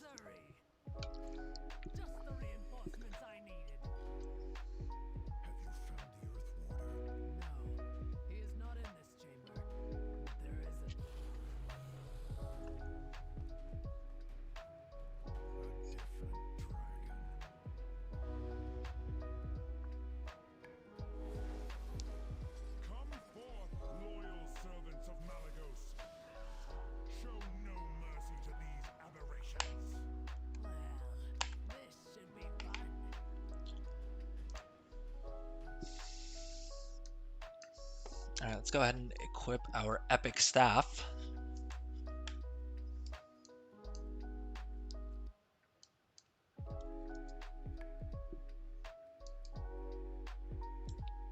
Oh, and it looks like that was a new appearance as well. Pretty cool looking, I suppose. Like I said, I usually historically haven't cared too much about transmog, beyond like if it was easy to Oh, we gotta use this spell, I guess, to heal. I was looking for a quest that I'm so used to playing DPS that I forget sometimes that we still have heals. Even though I play a monk who does, even in Windwalker, you do have, we do have heals.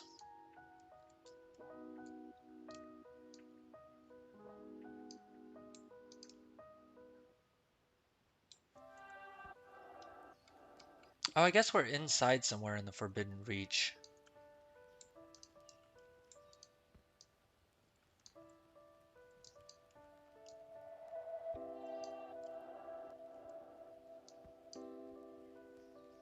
And I should probably actually check if, like, check on the beta if they have another achievement coming for collecting more mounts beyond that 500 mount achievement. Presumably they should have one, because I know that they added the 500 mount achievement with Dragonflight, and so presumably at least per expansion they're adding one new achievement mount.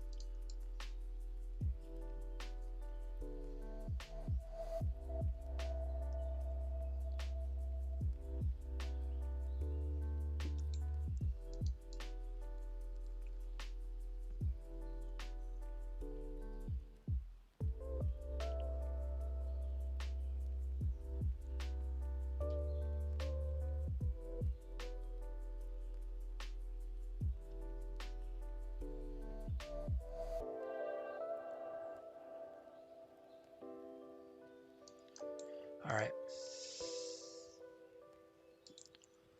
Let's get on with the questing.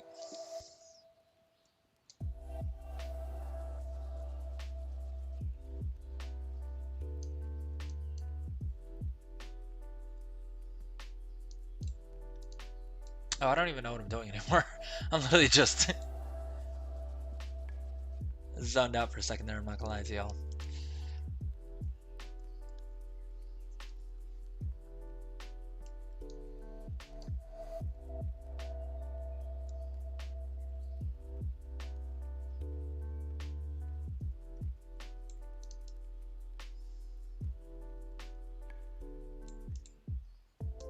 And welcome to the stream, anyone who's watching live. So what we're doing right now, just to catch anyone who may be joining us now, to catch everyone up, what we're doing is we're trying to hit 500 mounts in order to unlock the Ottuk mount that you get for having 500 mounts. It's this one, Otterworldly Ottuk Carrier. The like, this isn't.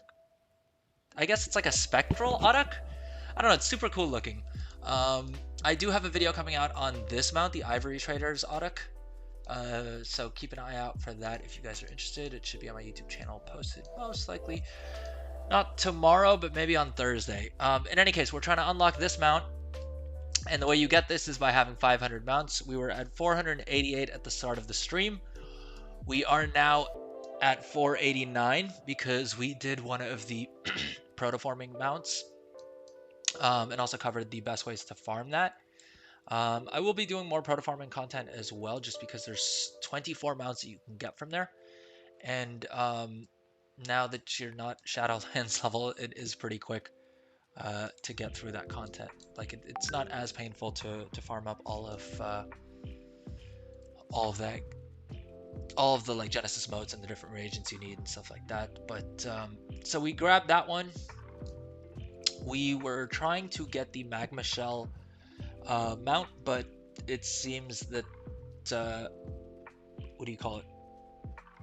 The mob that we need spawned hadn't spawned, like wasn't up yet. We tried hopping servers, but that didn't work either.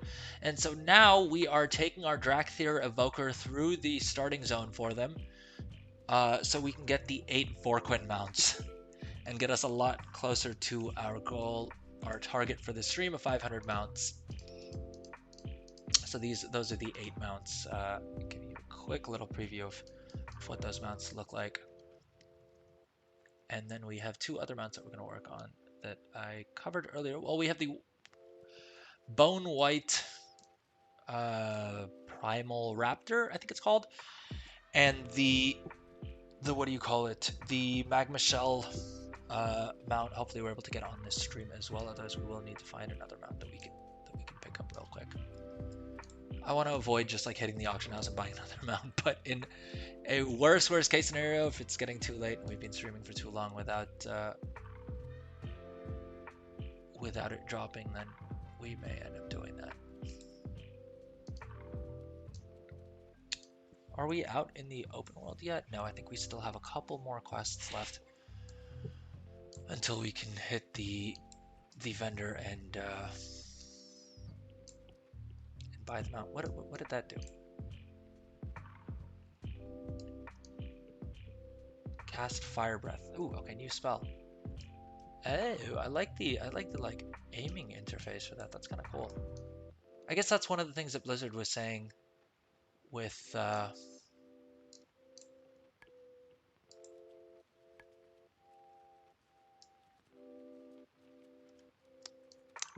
this being a completely new class experience. Oh, that's really cool. So like you can hold it down to have it cast more powerfully. Oh, wow.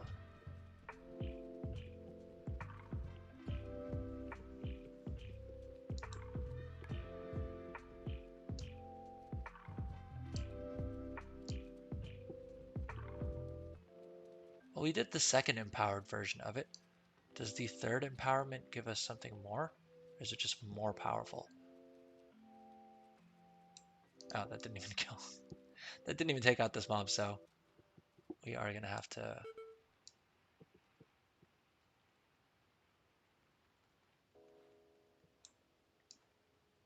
manually DPS this mount. Oh, it's behind us, that's why. All right, we got a whole bunch more useless items.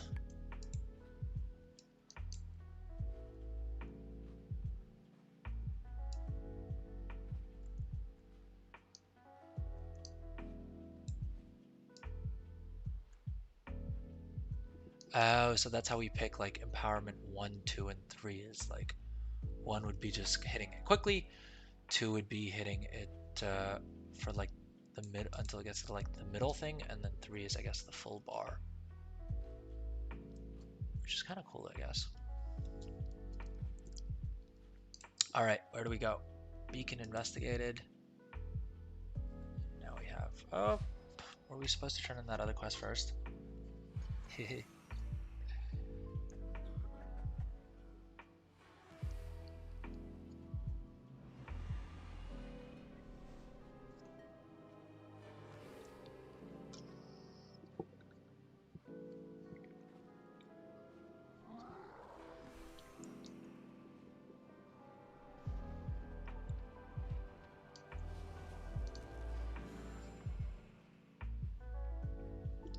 It looks like we have some more people watching us on YouTube. Welcome to the stream. How's it going? How's your day going? Drop a message in chat. Let me know if you're watching. Oh, we don't have a mount yet. All right, we've got to pick up the pace a little bit here so that we can grab the 8 mounts that we get for leveling a Dracthyr Evoker, and then get back to farming the other mounts that we need to hit our 500 mount target.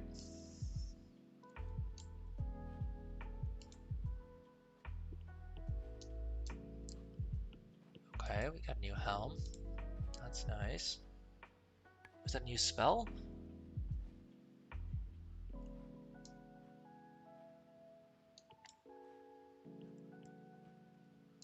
Oh, we got a new quest. Is Tethalash selling anything yet? Because I'm guessing this is the vendor that we will eventually be buying these mounts off of. Learn about coasting. I didn't even realize we had tried to coast.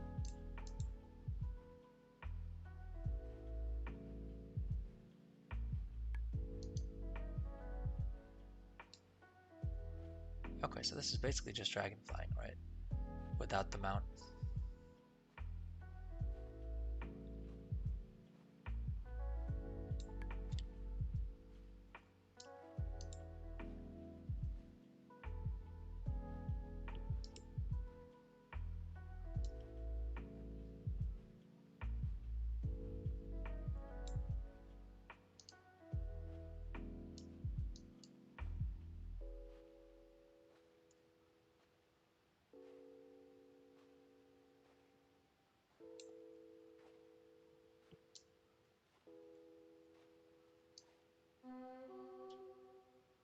All right, that's all of our rings.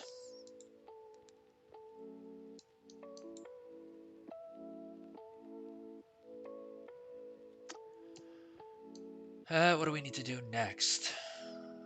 Well, we did all of that. We've got to soar through rings.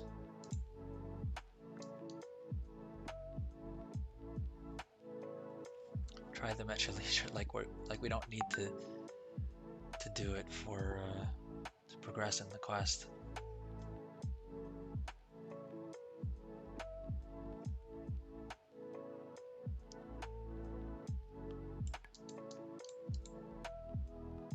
Soar.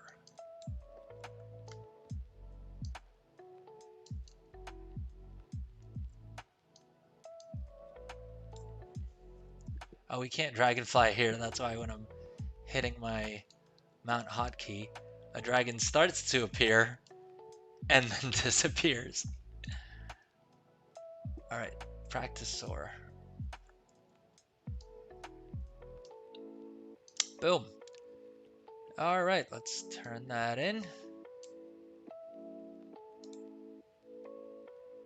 And I wonder if we have, I wonder if BTW quest will tell us how many, I guess this will tell us how many steps we have and like in the entire starting experience. I'm not sure how long it's supposed to take in all honesty, but I do like that we can address Dragonfly around to complete the rest of these quests.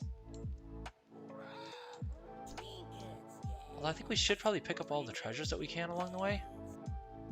Because presumably there's loot and oh, we can dragonfly here. Are we supposed to be able to? Oh, I guess so. I think it was just that starting area that we couldn't dragonfly in.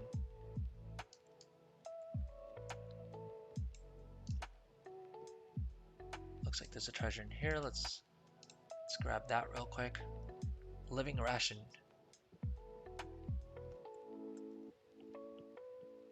Enchanted winds. Okay. Like, who doesn't like a speed boost, right? Oh, I think because we looted this in combat, the item glitched. Because it says when obtained, gorge on the remains of a wild Argali. Oh, I think we accidentally glitched out that item. If any of you guys are watching live or watching the video on demand later on, let me know in the comments or chat if you have the same issue happen to you.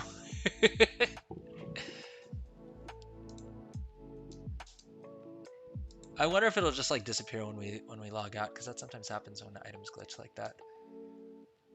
Now let's oh, Soar has a 3-minute cooldown? Why is that a thing?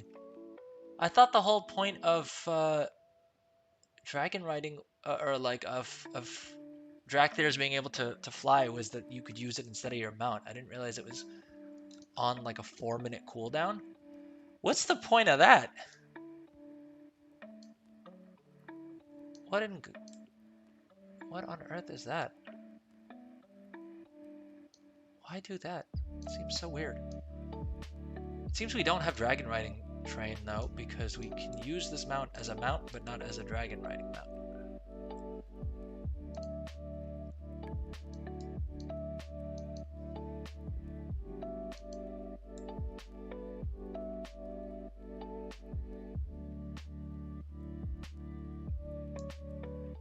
And it looks like there's a rare in here potentially. Let's try and snap up that rare real quick, because it looks like that they drop a blue neck, which would be nice to have. Hopefully makes our leveling journey a little bit quicker.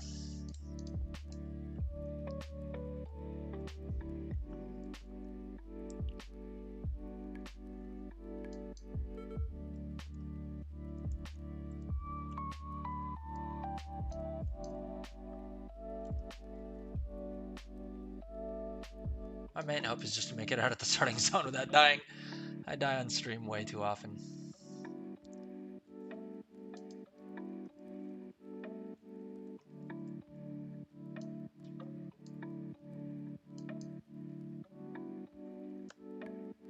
Looks like this fun spell is off cooldown, so we can Max it out.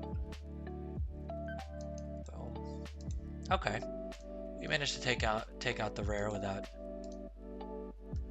sacrificing our life for it. Oh, I could probably just self-heal, right? Annoyingly, I can't just use that as food. It does seem strange that they don't give you any food, or like, you don't loot any food. Although, to be fair, I can't remember the last time any of my retail characters ate voluntarily. Because like self-heals are just generally good enough to get you through most content, I feel like. Alright, so now we get to use our fun little racial ability that has a 4-minute cooldown.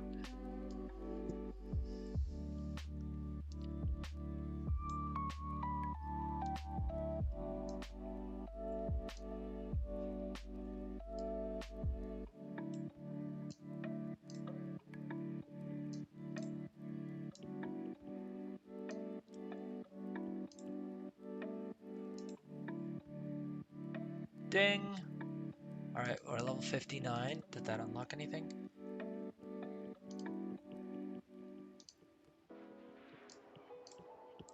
That doesn't look good. Oh, jeez.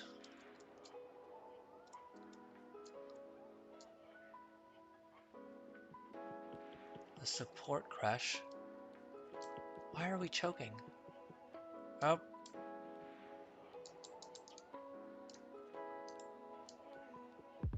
Okay.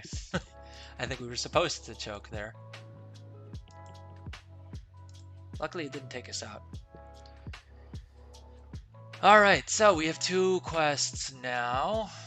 I don't think we go back down in there, which is handy. Can our mounts fly, or are we limited to ground mounts if we're not soaring? Because annoyingly we can't dragonfly on these.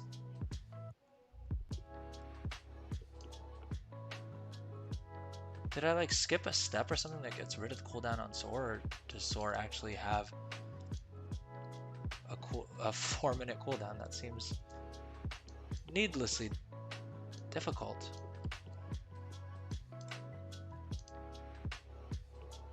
What's this quest? Ooh, okay. Guess accepting that quest pulled a lot of these mobs to us.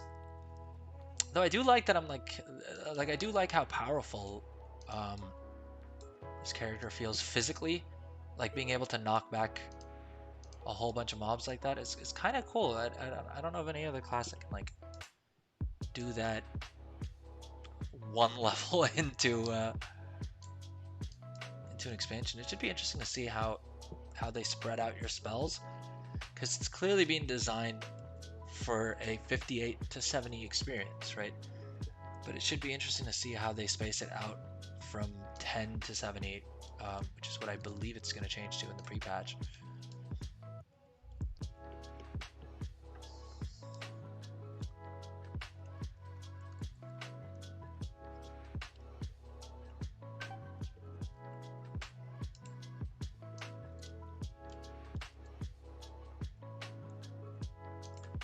Should we self-heal? I think we probably should, right?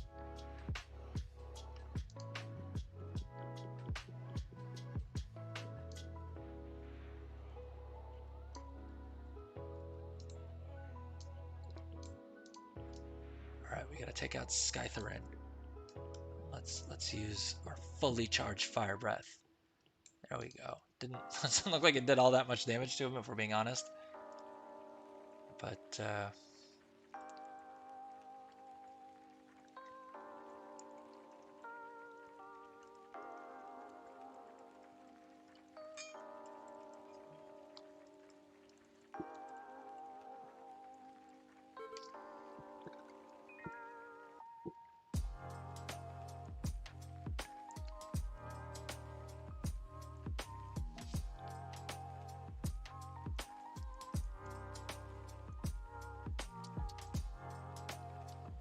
alright, where's the... Oh, the thing we need to rescue is up there. Did we even have to kill that boss mob yet? Oh, jeez. We may have to do them again because I don't think we had a quest to take them out. Oh no, okay, quests complete, items, Skitharin barb necklace. Oh, was this the same rare that we...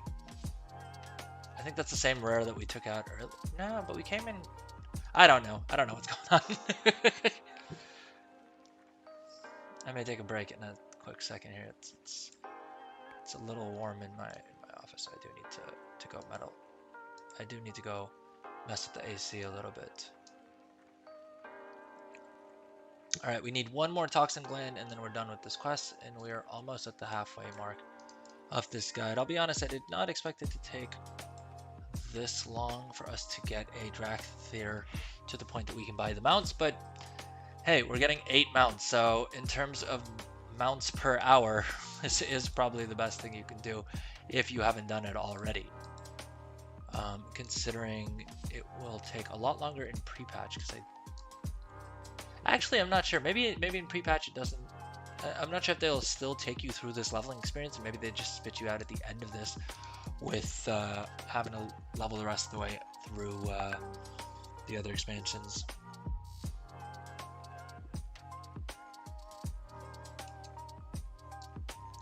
All right, we got our last toxic land, and we have Soar off cooldown now, which is apparently something we need to wait for. Which, yeah, just seems really strange to me. Oh. Soar's on cooldown again. It's never not going to look weird having a dragon on another dragon.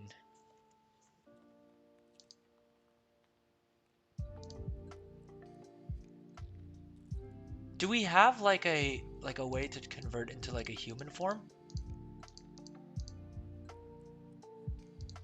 The way that like Worgans do?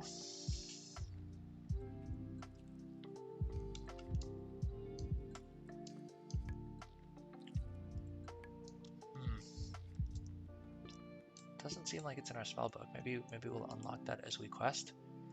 All right, we turned in those 2 quests, equip this, and let's take a quick little break because I need to switch on my air conditioner. This is getting ridiculous. See you guys in a second.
Alright, and we are back. Had a little snack. Got ourselves some iced tea. And so we are good to go.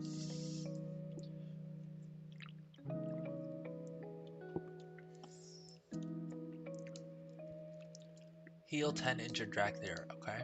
Do we have like... Oh, we got an AoE heal. Boom. And do we have those items that like reset the cooldown? Yeah, there we go.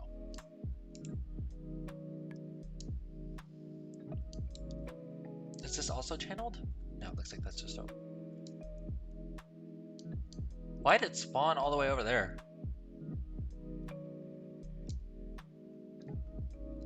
Alright, let's go use that item.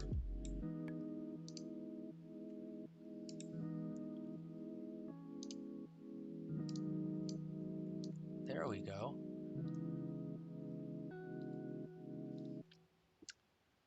We've got to heal one more injured Dracthyr, and then we got to go heal some special mobs up there, I guess. Well, we're on cooldown again. Dang it. Alright, here we go. We've got the reset thingy. Boom.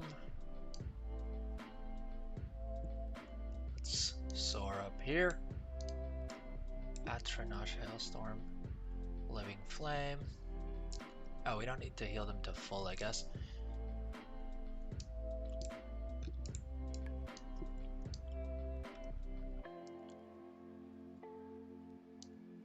Something seems a little funky with where it drops it down. Maybe I'm lagging. Maybe that's why it's like... Oh, it's spawning at my target. Okay, that was dumb of me. So if I hit Alt 7, it'll spawn on me. There we go. Alt is my self-cast button, in case you were wondering. Oh, I guess I can just heal these guys with Living Flame as well.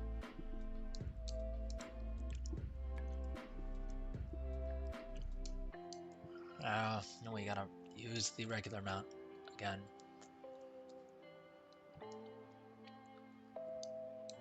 I feel like at the very least in the Dracthyr starting. Oh, and that upgraded to epic as well. Heck yeah. I feel like in the Dracthyr starting gear, at the very least, they should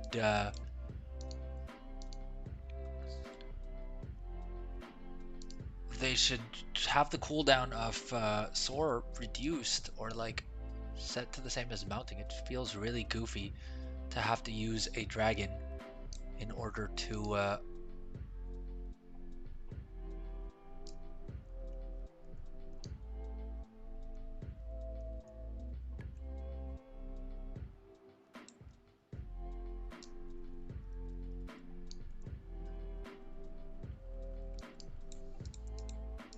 Alright, so I guess now we have the potion thing that can help us stay down here longer to find our various clues.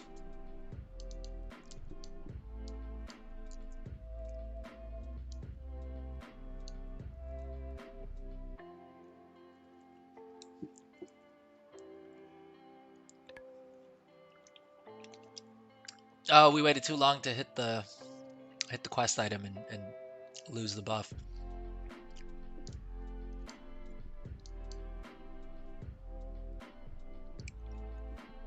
Horn signets collected. Who drops those? Increased choking. Oh geez, toxin antidote. Oh, it's a lot of mobs. All right, let's wait for this to power up all the way. And boom, that took care of him. Show you to sneak up on me.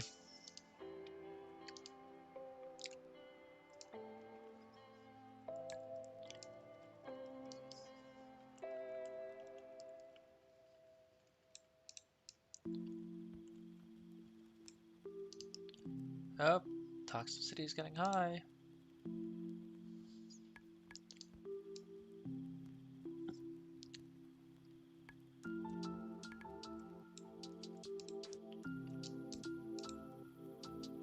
I guess this isn't supposed to be a starting zone for like a complete beginner because of the fact that it's I think you need a level 70 character or a level 60 character, or like a max level. I think you need a level 60 character in order to level a Dracthyr. Oh no, we zoned out. And that was after we got the boss down a bit as well.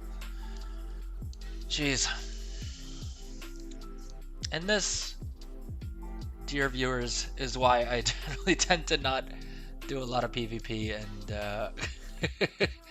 beyond what I need to for gold making or mount farming, or I suppose PvP for that matter. I'm not great at keeping track of a whole bunch of things at once.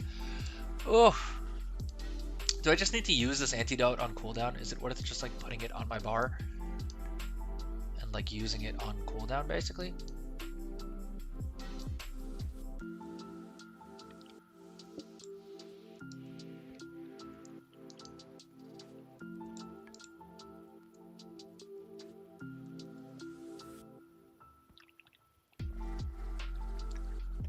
Where'd that giant bug boss thing we were attacking go?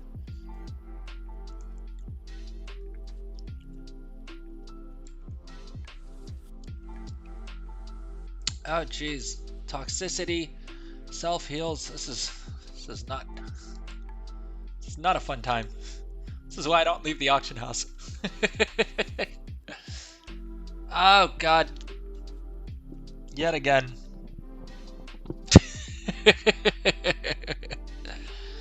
This is why I'm happy camping in Valdrakken at the auction house, crafting things, leaving just long enough to get mats or unlock recipes. Okay. The only way past this is through, it would appear, so. Alright, we need one more horn signet.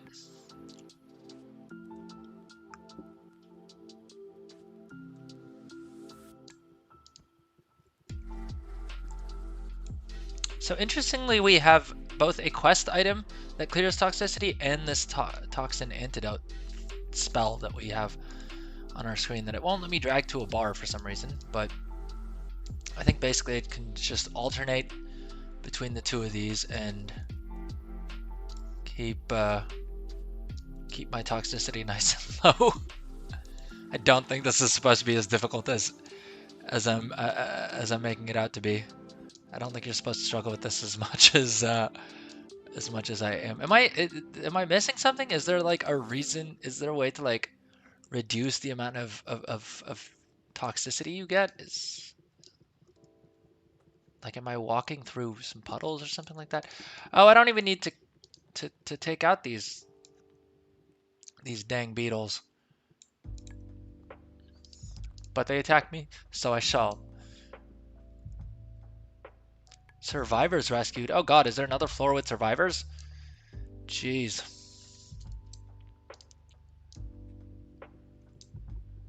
Okay, there's another horn signet here. And then can we be done with this? I'm hoping the next room doesn't have the same toxicity problem.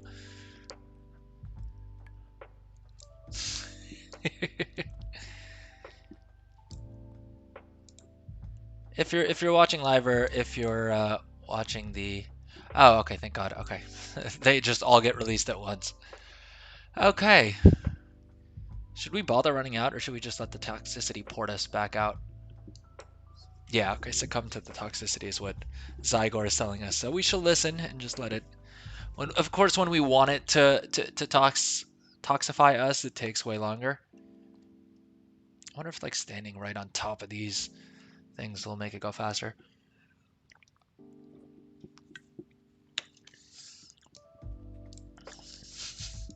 I love that you just spawn like on the ground like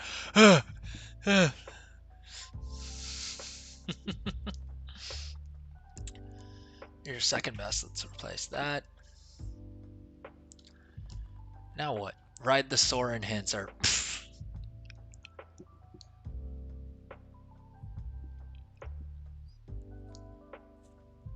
But if you're watching live or if you're watching on the stream, let me know if you struggled with this as much as I did, or if I'm just a noob. Oh, we skipped Death Rip, who I think is supposed to drop like a second ring for us, which would have been nice, but I don't know if we'll bother flying back. We're probably just gonna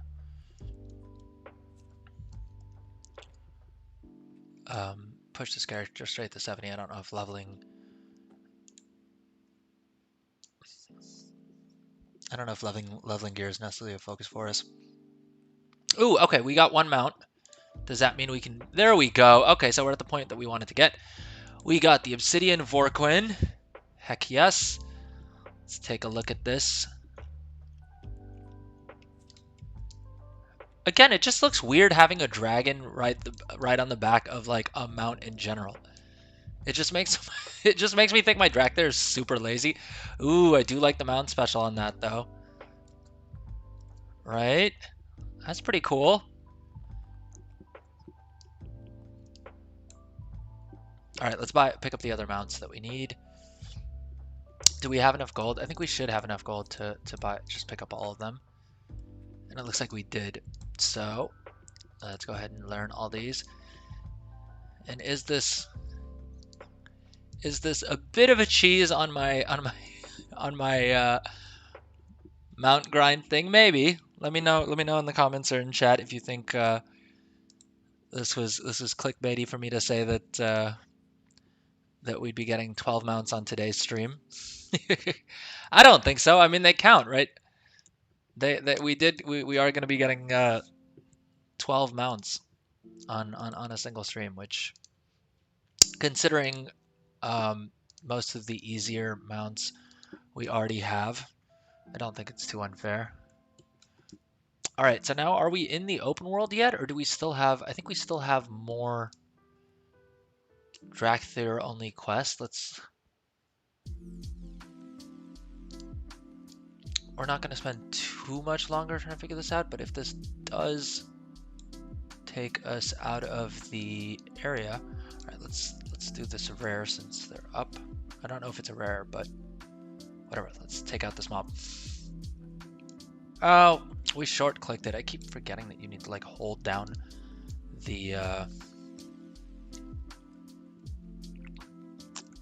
you have to hold down the button to get max damage. Which, to be fair, isn't all that surprising. Adrel and max damage are not two phrases that have been uttered in conjunction with each other all that often.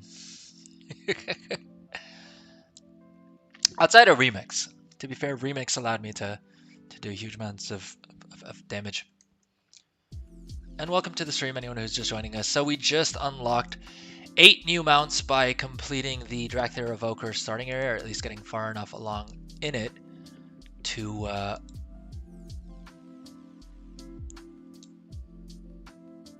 what did that do?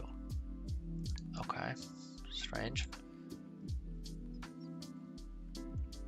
But so we just unlocked 8 mounts by completing this Dracthyr Evoker thing. We did a protoform mount earlier in the stream. We looked over our auctions as well pretty quickly. And if any of you happen to catch my stream the other day, we were crafting PvP gear to sell on the auction house that all sold quite well.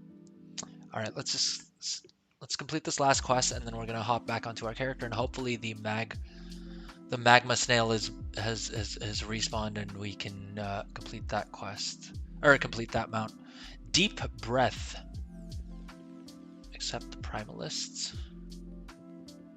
Okay, we should probably logged out when there was an inn back there.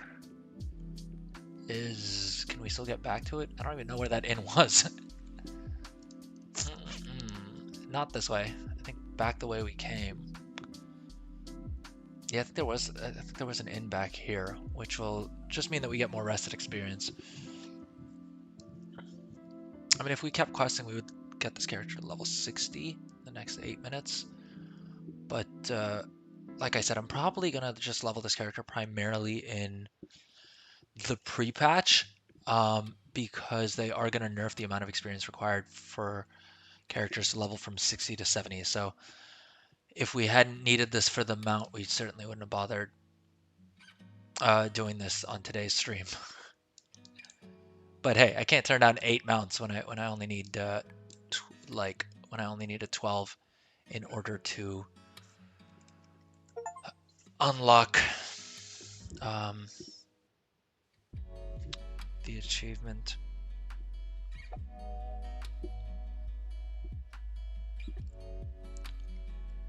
Alright, let's move. Well, yeah, keep them there. Alright, so we're hoping that the Magmashell has respawned so that we can unlock that mount. And if it hasn't, then we're going to go get the other 2 mounts, I guess, and then come back to it. We may also, once we have gotten all of the mounts that we need, we may need to log on to one of our other characters, because I don't think my main is actually the one who has access to the most mounts. I think it's actually my Death Knight, since that's the character that has...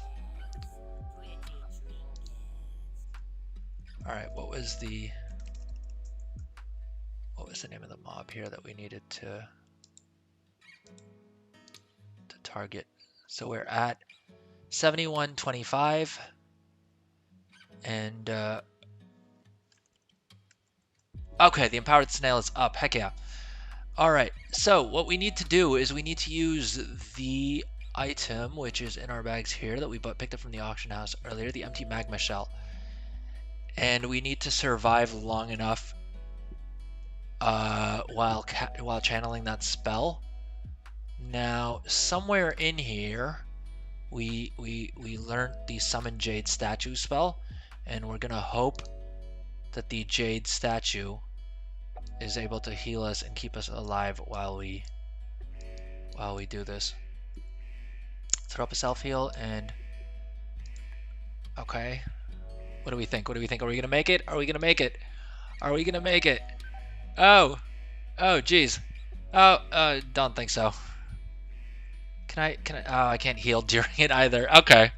So attempt 1 didn't go well, but we may have learned something for our next attempt. Most likely not, but maybe. Like I said, is it really an Adrel show stream if if my character doesn't perish at least a couple of times? I would argue not. I would argue not. Anyone who's watched my streams know that outside of Remix, and sometimes in Remix to be fair, it's not like I have a great survival rate on Remix either. I manage to sometimes take out my Remix characters as well. Ideally, we would like to Touch of Karma something, but I don't think we have a mob up here. I guess I could get like let me see if I have a target dummy pet or a target dummy toy, because presumably that could serve that purpose for us. Let's summon a Jade Crane statue here. And we also forgot to use Fortifying Brew. We used Expel Harm.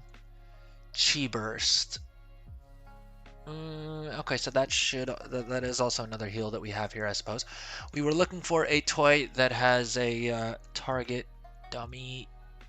I wish I remembered what any of those toys were called. Punching bag. Turnip punching bag.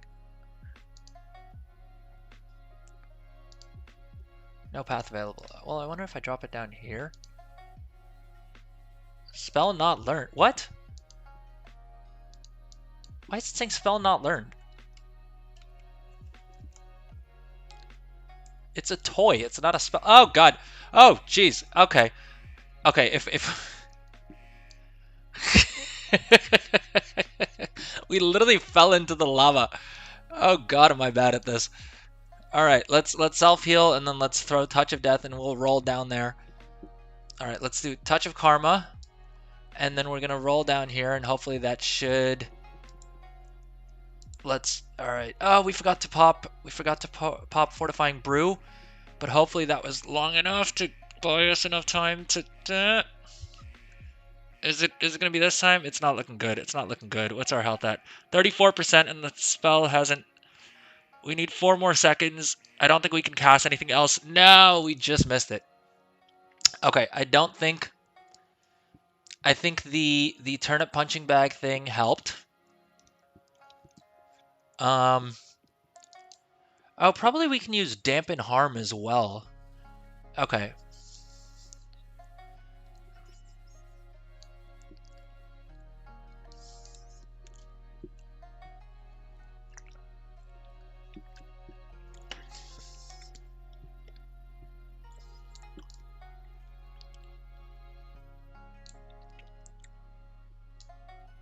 All right, and the turnip punching bag fortunately hasn't despawned. Let's respawn and self-heal. And once Touch of Karma is off cooldown, we'll pop that. Oh, we don't have Dampen Harm? Why don't we have Dampen Harm? Did we unlearn it for something?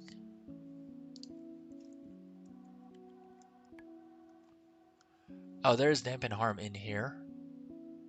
Well, I don't think we're gonna dodge lava damage. But alright, let's take Dampen Harm. Diffuse Magic won't help us. Every 2 seconds in combat, that's also not gonna help us. Chi Wave, oh, that also probably won't help us. Vivify healing, well, we can't use Vivify because we're channeling that.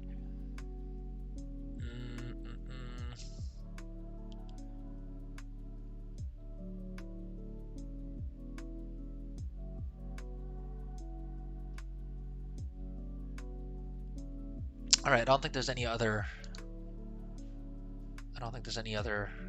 talents, at least in the overall monk tree, that would help us. Alright, so here's what we're gonna do. We have to do Touch of Karma, we have to use Touch of Karma, and then we're gonna pop this, and we're gonna pop that, and hopefully that buys us enough time to finish the channel. Okay, we're looking good for now. I should probably throw up Expel Harm first. And that wouldn't have helped us because it's not a hot. Are we? Oh, it's gonna be tight. It's gonna be tight. It's gonna be no. Sure enough, and we're gonna hit the res timer in a second here. I wonder what, like, are there any like unused items that I can use to try and make this easier on me? I mean, worst case scenario, I'll come back on my paladin bubble and we do it that way. But I kind of want to do it on this character if we can. I think it's an account.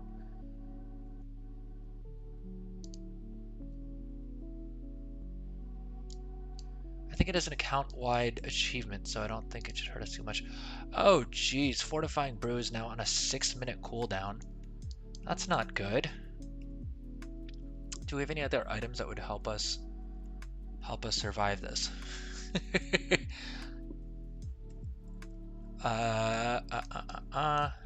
Touch of Karma is still on cooldown. This we have 37 seconds on. I don't think our trinkets are gonna help us with self heals.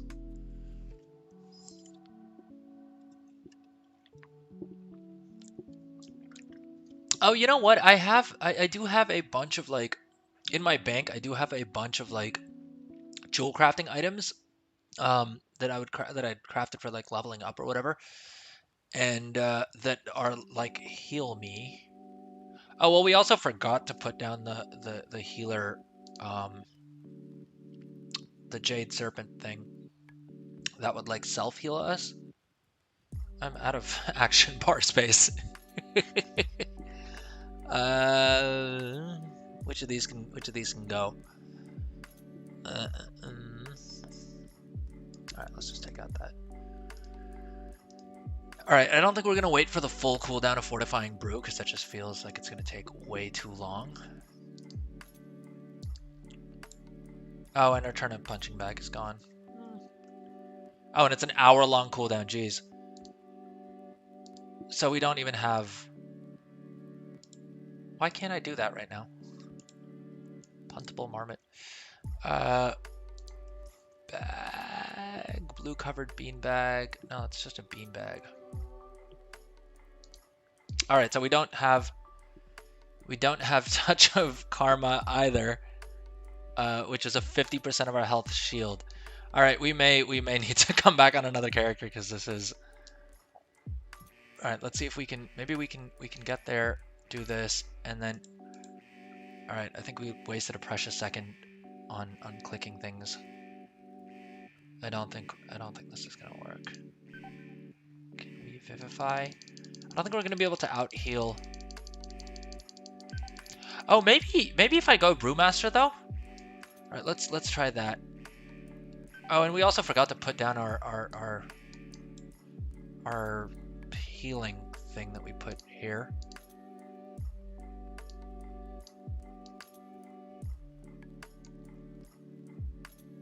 Do I need to be closer to it for it to heal me? I don't think it's healing me right now.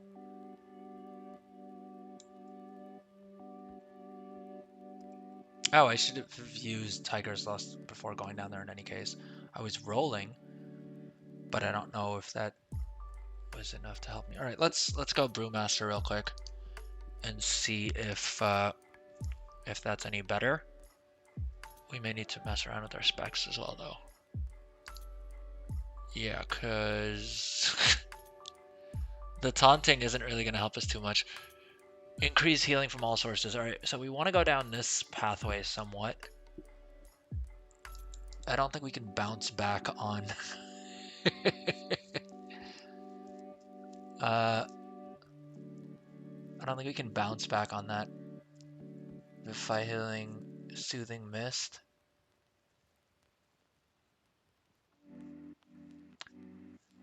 What else can we get rid of? Touch of Death isn't going to help us here. We have Dampen Harm. What else do we have that would allow us to heal? Expel Harm's healing is increased. All healing. Yep, we want that for sure.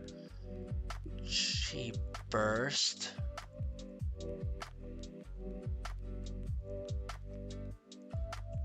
Alright, let's take that. Profound Rebuttal. Expel Harm's healing is increased. Let's try all these. Oh, we gotta unspec out of some other things as well, I guess. Generous Pour. You take less AoE damage. I think that's good. Well, we want that for the reduced cooldown on, or the enhanced version of what do you call it? A Fortifying Brew. If we unlearn that, then we unlearn all these. We do want the increased move speed just so we can run to the thing quicker.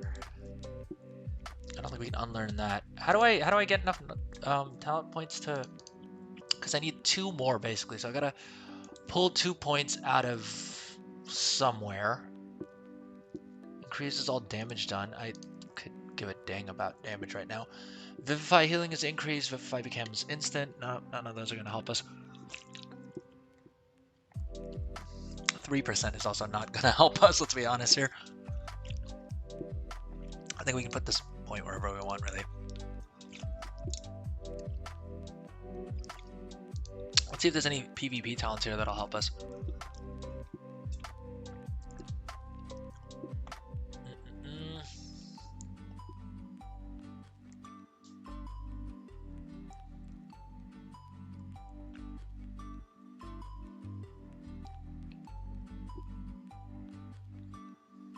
Alright, none of these seem like they'd help us with survivability.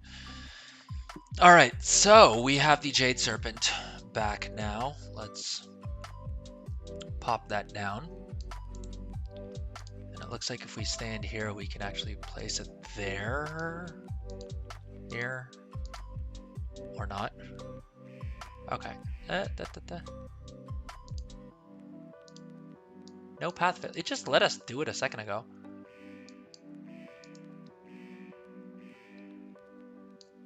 I didn't even think about it, my repair bill, but I'm probably gonna have a nice little repair bill after this. Alright, so we have Expel Harm. And what we're going to do is we're gonna pop Dampen Harm. We are going to pop, well, Diffuse Magic's not gonna help us. Purifying Brew should hopefully help us.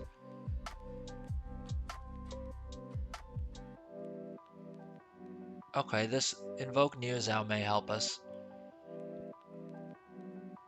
And so basically the buttons that we need to hit are Expel Harm, Fortifying Brew, Dampen Harm, and Invoke Neozao should all help us. And with any luck, alright, let's just pop all of our cooldowns and see what happens. Hopefully we're losing health slower, and that allows us to get further in this cast. I hesitate to say it's working because I know the second I say that it's not going to work, which is exactly what's about to happen. Oh, jeez. Okay. That's not great. It's not great. All right. I think we may actually just turn over to the wiki for a second, or to Wowhead, and see what they recommend. I think probably the class that you want to do this on is not a monk, or maybe I just suck at playing a monk is more likely the case.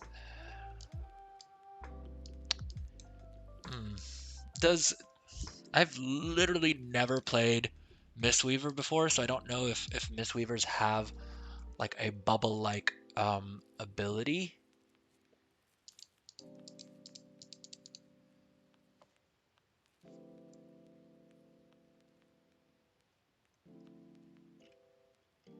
I guess turtles have an easier time. All right, let's look for, or turtles. Hunters have an easier time. Cast Celestial Brew, Fortifying Brew, Dampen Harm, and Diffuse Magic. Oh, Diffuse Magic also helps, I guess. Oh, well, we learned that. Let's just make sure we have all those spells even learned. Learned, whatever. Let's actually go ahead and put them on this spell bar here. All right, so we'll just hit 1, 2, 3, 4. Celestial Brew. Where is that? Celestial Brew. Is it called something else? I'm excited for the War Within also having a much better interface for spells. We were checking it out on the beta the other day, and it would make it a lot easier to find spells. What is Celestial Brew? Is that a talent? Is that Celestial Brew? I think that's a talent we don't have. Okay, so now we need to spec into that. I could care about the cooldown on this. Celestial Brew, improved Celestial Brew. All right, so we'll learn that, and that's going to be our slot 2 when it shows up. There we go. All right, Fortifying Brew. Fortifying Brew.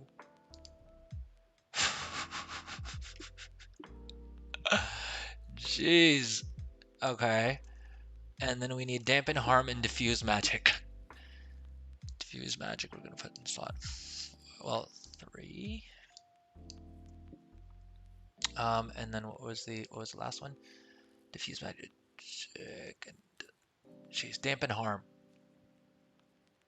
which is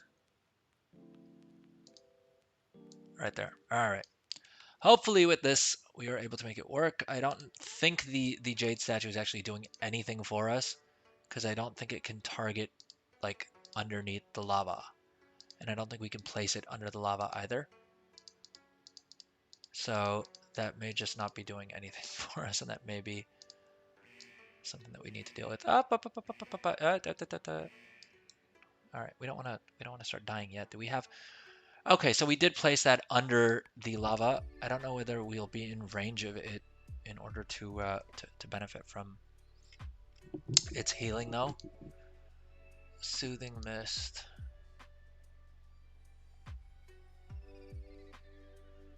While channeling, enveloping mist and vivify may be cast instantly on the target. Oh. So can I channel this and then... Oh, I can also target Viv. Why am I healing my Jade Serpent statue? It should be healing me. Jeez. Is it healing me? It doesn't seem like it's healing me. In any case. Alright, let's try this again. And hopefully this time we make it and we get our mount.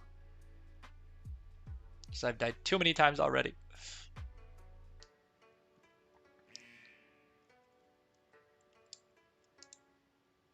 Alright, we're staying at full health so far. Trinkets, yes. Pretty trinkets.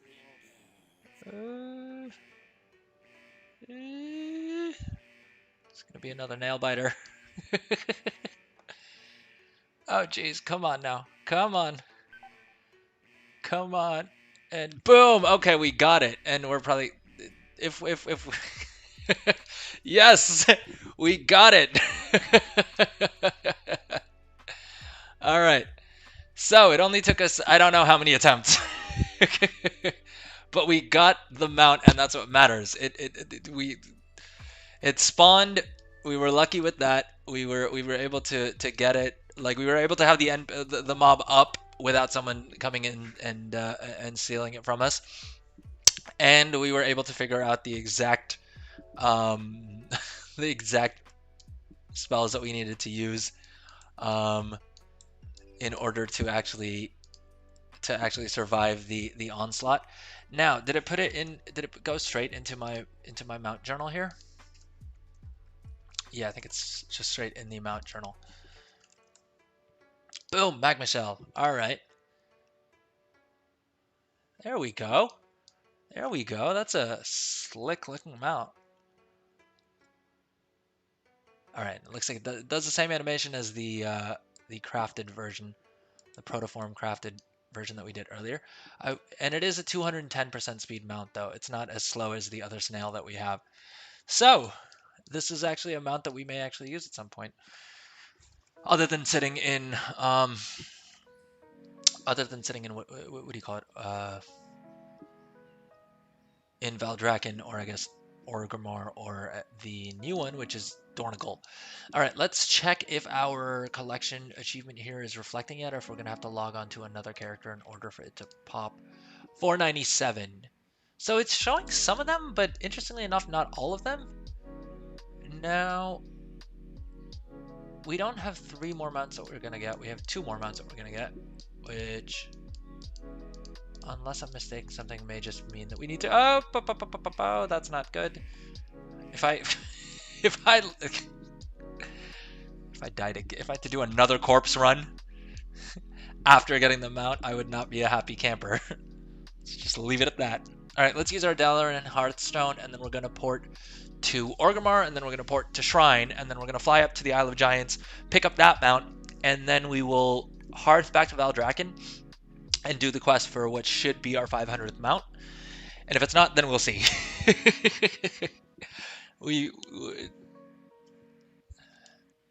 don't think I did the math wrong, though, because although we may be 1 short, I may have done the math wrong. Because we did only do... well, no, we had 12 mounts that we needed to get, right? And we've gotten 2 so far, and we got the 8 from the Evoker. So we're at 10, and we have 2 more mounts that we're getting right now. So I didn't do my math wrong, but I can't argue with Blizzard's achievement system. And opening a ticket would just take way too long, because they're probably just going to come back and tell me that I was wrong. So there is that. All right, I'm going to take a quick break to celebrate the fact that we got that mount done.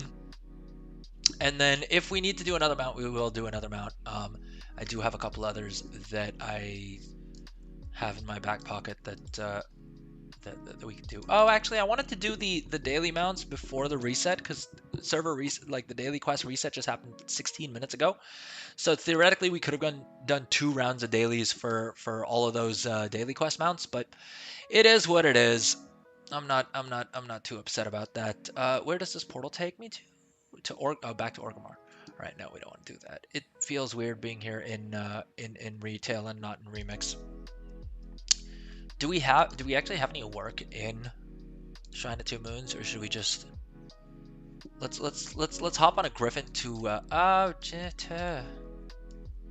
earth was that? All right, let's first of all go back into Windwalker and let's fix our talents. Because I know I'm going to forget to do that later. And I should do that for Brewmaster as well, but I can't be bothered in all honesty. Close to heart, I could care less about that. Let's improve our touch of death. And surely enough, take that.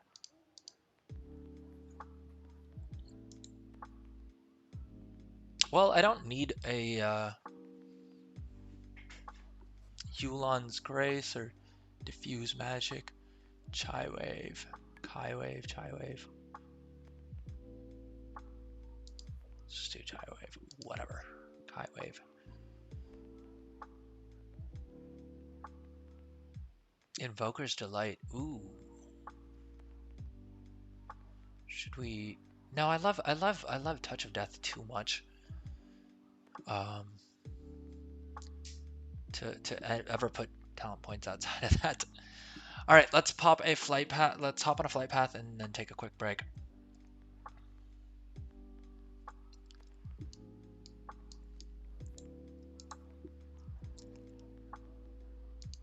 Isle of Giants, and it's going to tell us how long our flight is. I guess if we hop over to the Bone-White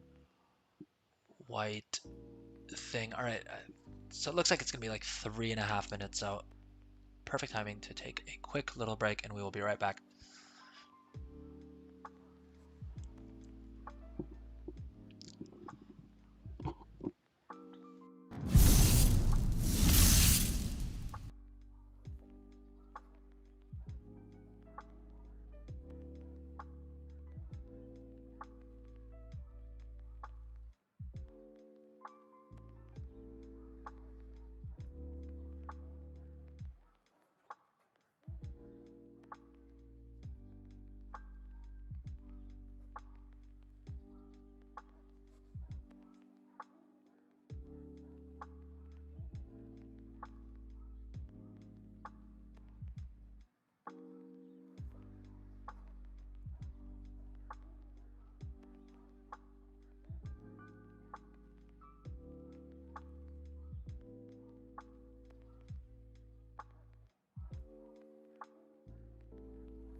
Alright, we are back just in time for the flight to land.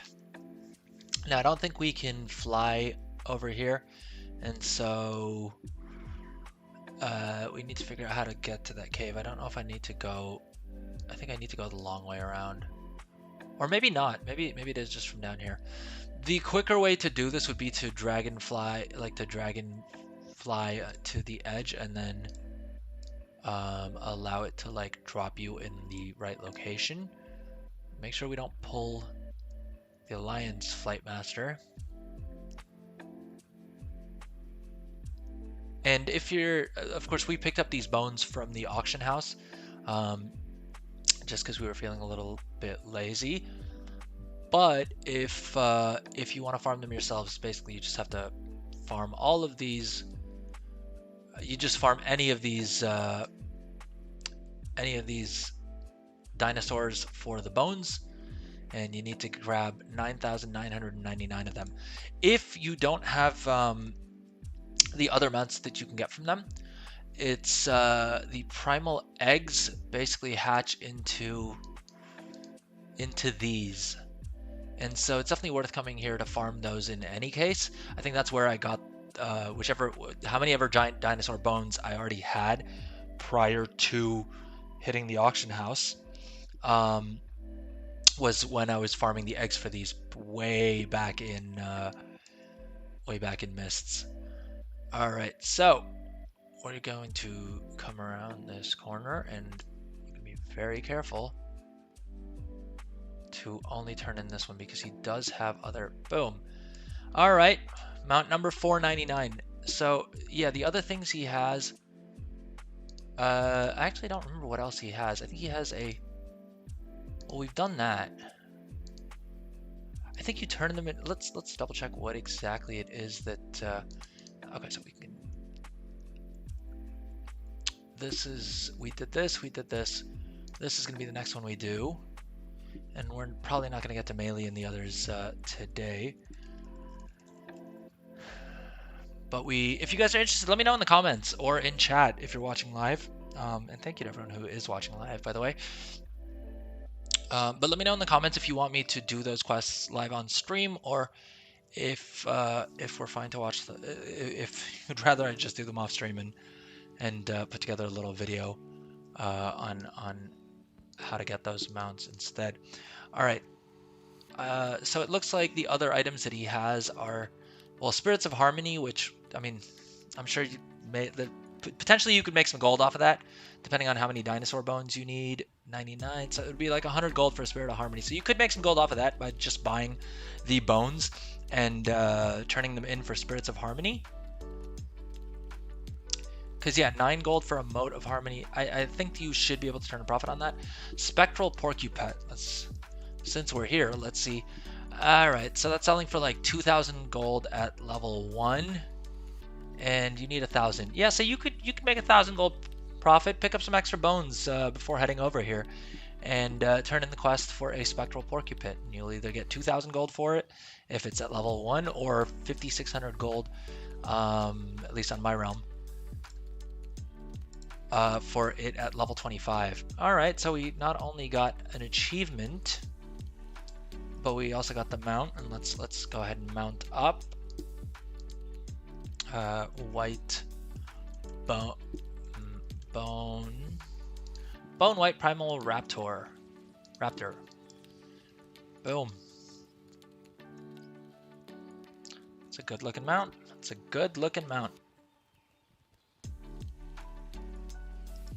All right, so how many mounts is it now showing us in our collection?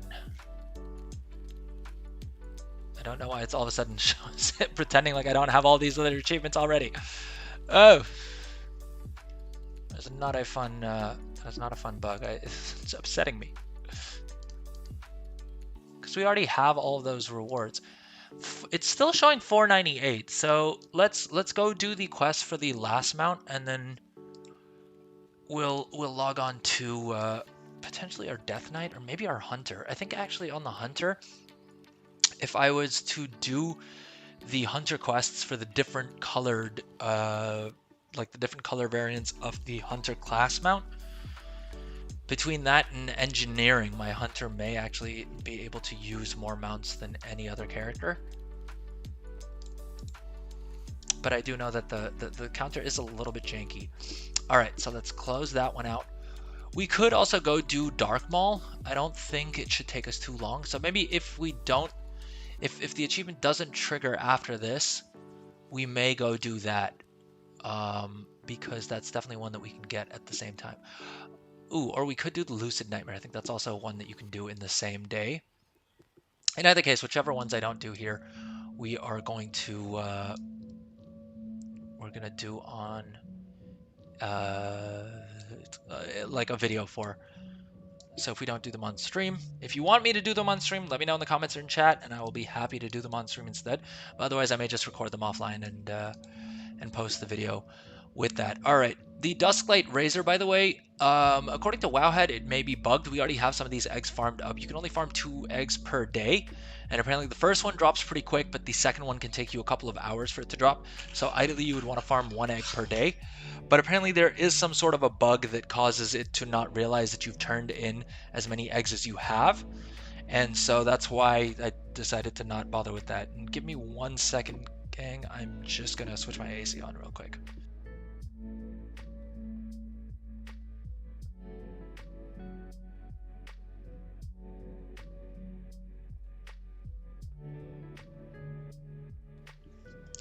All right, and we're back.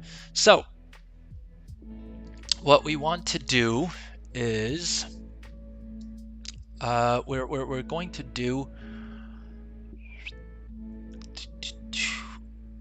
the next mountain we're getting is the Reigns of the Gilnean Prowler.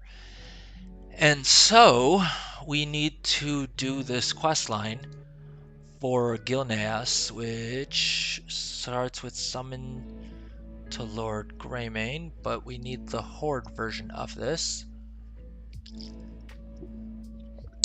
Yeah, Deathguard Elite. Which is near Pathfinder. What did it say? I should probably just read the actual thing. Deathguard Elite in the Seat of Aspects, right next to the Valdrakken portal. All right.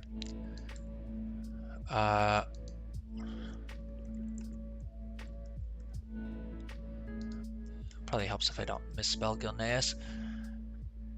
The Reclaiming of Gilneas? Yeah, I think that is the questline, right? The Gilneas Reclamation? I'm guessing that is the guide. Yeah, okay. Now, why would we take a boat to Gilneas? Why wouldn't we just port to the Undercity? Although that said, I just realized I don't actually know the quickest way to get to the Undercity. Is probably going to be to port to Orgrimmar, and then from Orgrimmar to port to Silvermoon, and from Silvermoon port to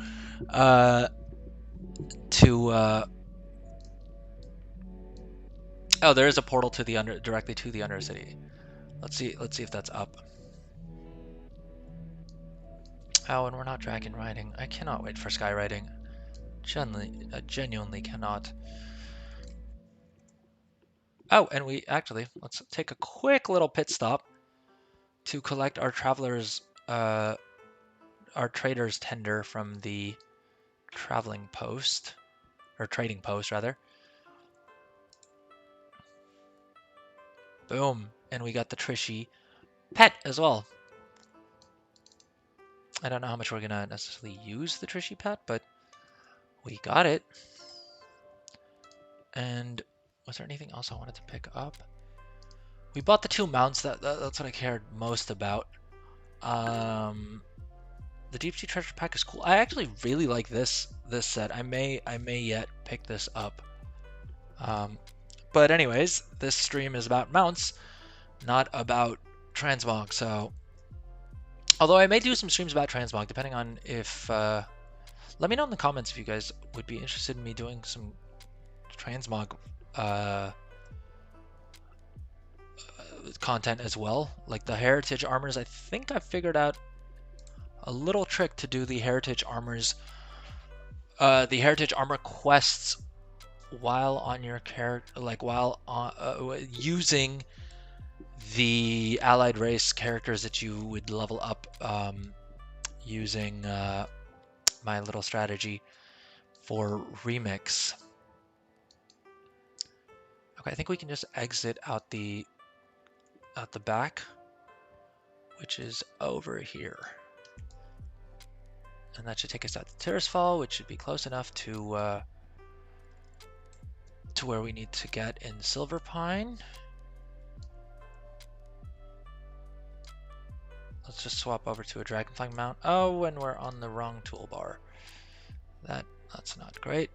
All right. I'm gonna use the old school shortcut out of Undercity.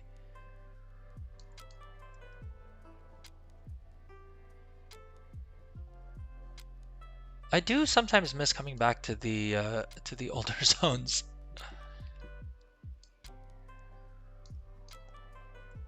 And sure enough, we're completely out of vigor by the time we make it outside.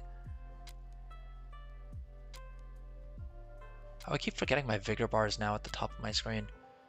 I tried to move it out of the way so that it was just a cleaner setup.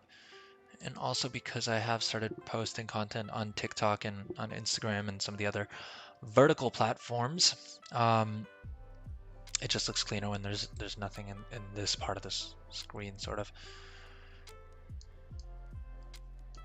And if you are watching and you're enjoying the content, do check out my Instagram and my TikTok and all of the social media pages. I need all the love I can get. But if you are watching live and you haven't already, please drop a subscribe, drop a follow, drop a like. Or if you don't want to do any of those, say hey in chat. Let me know what's up. It's never fun talking to myself. I would much rather bother some of y'all. Okay, well that's an appearance we don't have. So made the pit stop worth it, I suppose. Alright, let's get back on our dragon riding mount. And for whatever reason, I still haven't bothered to set up a simple enough macro that just uses whichever mount is most convenient.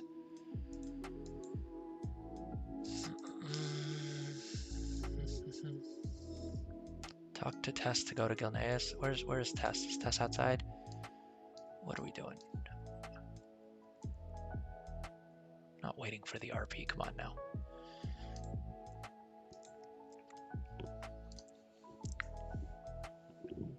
I love that the boat just like materialized out of the water.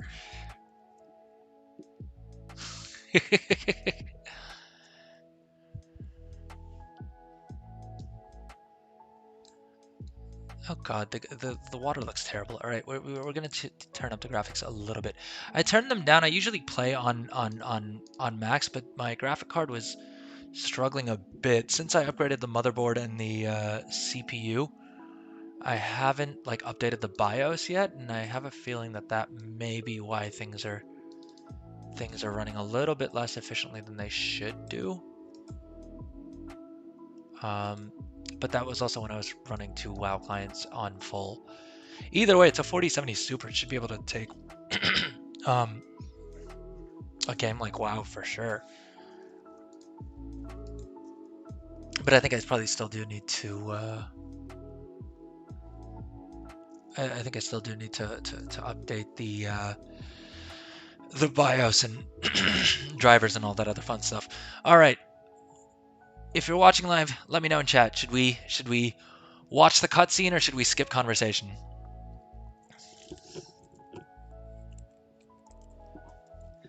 If we don't have any response, we're probably going to watch the cutscene.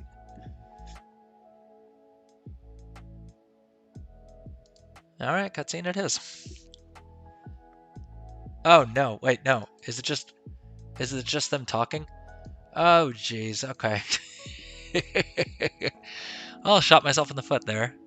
I can't be bothered to like read the actual conversation. Come on, this is World of Warcraft. Who reads quest text? Other than me when I first started playing this game. 19 years ago when I first started playing this game, I never made it past like level... I want to say, like in vanilla, I don't think I made it past level 38. But on my first character, I only made it to like level 20 during vanilla, right? And the reason was because I was reading every single thing I came across.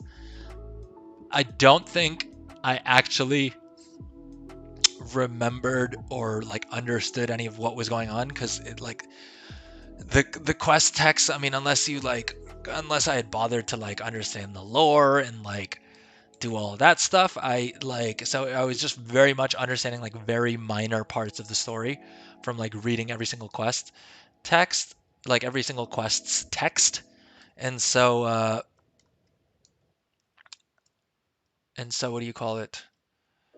Um yeah, and then one of my friends who had a level 60 was the one who told me that, like, look, what are you doing? Like, either you're leveling a character or you're trying to read a book. Like, if you want a good story, go read a book instead. And since then, I have never read another quest. No, I'll read quest texts every now and then. Some of them have nice stories, but I certainly learned my lesson to not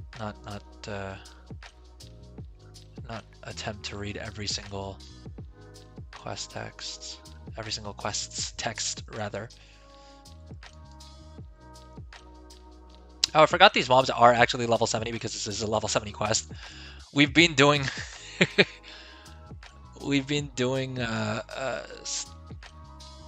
like all the other content we've been doing has been way lower level than uh, than than level 70. So I kind of forgot that these mobs could, if I pull too many of them, they could have a possibility of ending me.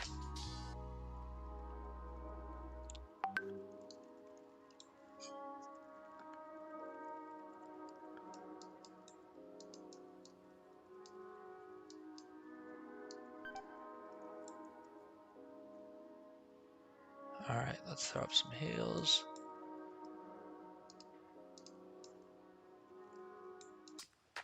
Boom. And we need 2 more of them.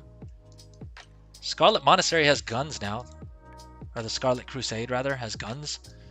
Jeez, that's not good.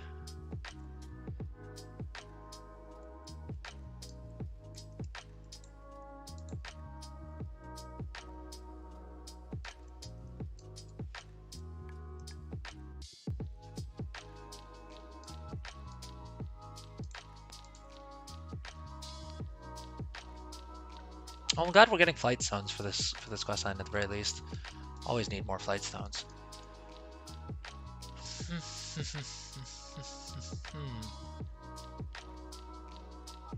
Oh, what? I need to clear the entire tunnel of vermin? Oh. Okay, I guess I don't need to. I guess I don't need to like take them out as much as I just need to use the like flame torch to shoo them away. We're just gonna spam that.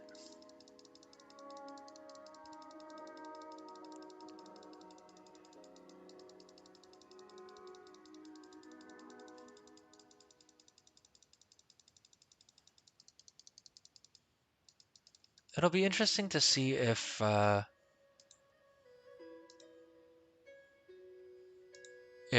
how much we're gonna be a part of tidying up the city, right? I assume we're just gonna like clear out a couple of mobs and then call it a day.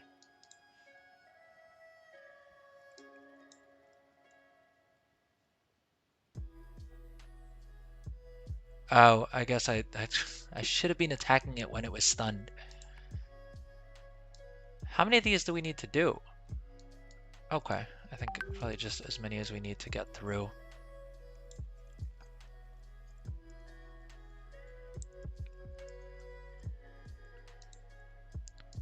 Alright, let's take out these explosives.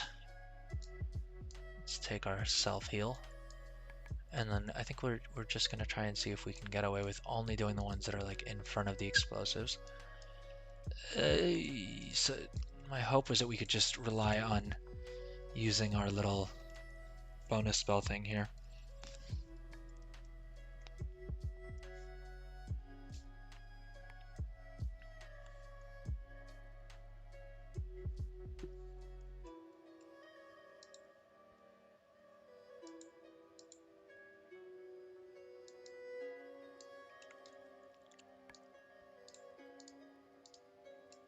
All right, we pulled that guy on accident. I will be honest. So, for anyone who's just joining the stream right now, first of all, welcome. So the goal for today is to try and unlock the 500 mount achievement on my account, and we've already done. We were at 488 when we started the stream.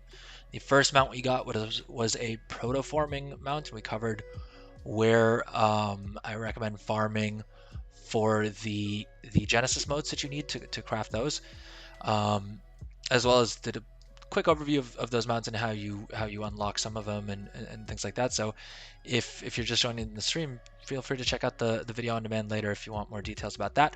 But so that was the first mount that we got. Then the second mount that we got was we did the Magmashell Mount in Dragonflight itself. That may actually be easier to do in the War Within, potentially. Although, actually, no. Lava's probably going to damage you just as much in the War Within, in all honesty. Okay, I may have overpulled right then because we just pulled 5 elites. And considering how much I was struggling with just one of them, I don't know if that was the best course of action. Touch of Death coming in clutch as always. Can we get it off twice? Okay. Well, we got 2 mobs down with it. I guess if I was actually good at playing my class, we might have been able to self-heal a little bit better. But if you're watching in chat, if you're watching live, let me know in chat. Let me know what's up. Let me know if my audio sucks. Let me know if the stream quality is good.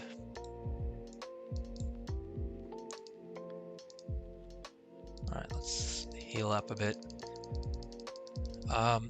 But yeah, so we did the Magmashell Mount, we did the Protoform Synthesis Mount. We could have actually done another Protoform Synthesis Mount as well, but I just didn't think it would be super engaging to do that live on stream. And so I'll probably...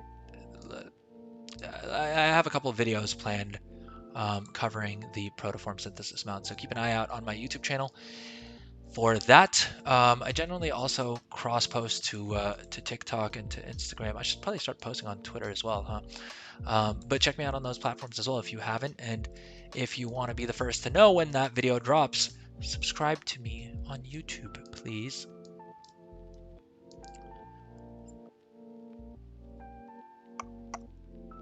All right, we need to find one more of those explosives.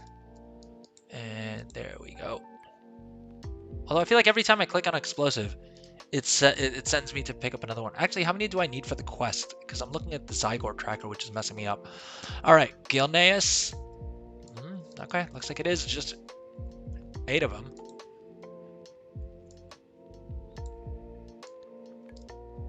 I think it's because Zygor is giving me like a different location pin for each one. Uh-oh, we pulled 2 of them, and we can only use the spell on one of them. That's not great. All right, let's pop our trinkets, and let's see if Touch of Death can get us out of another mess. Oh no! Oh geez, that's not good. I think the explosives that we tried to rig took us out. That's my story, and I'm sticking to it. All right. We tried to rig the explosives, and it caused our WoW to crash. So that's not great. Oh jeez. All right, let's get back in there, and hopefully those elites haven't made quick work of us.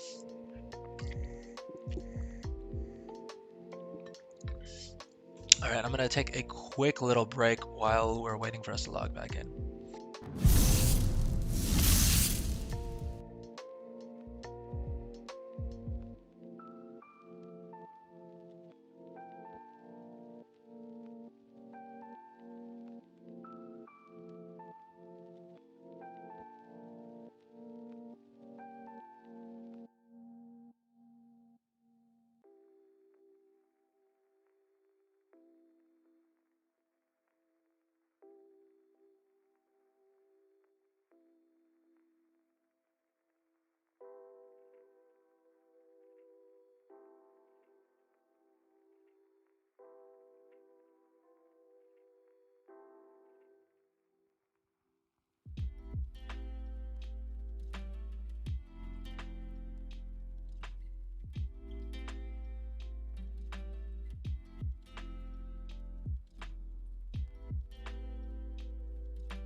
And we are back, and surely enough, the elite did take us out.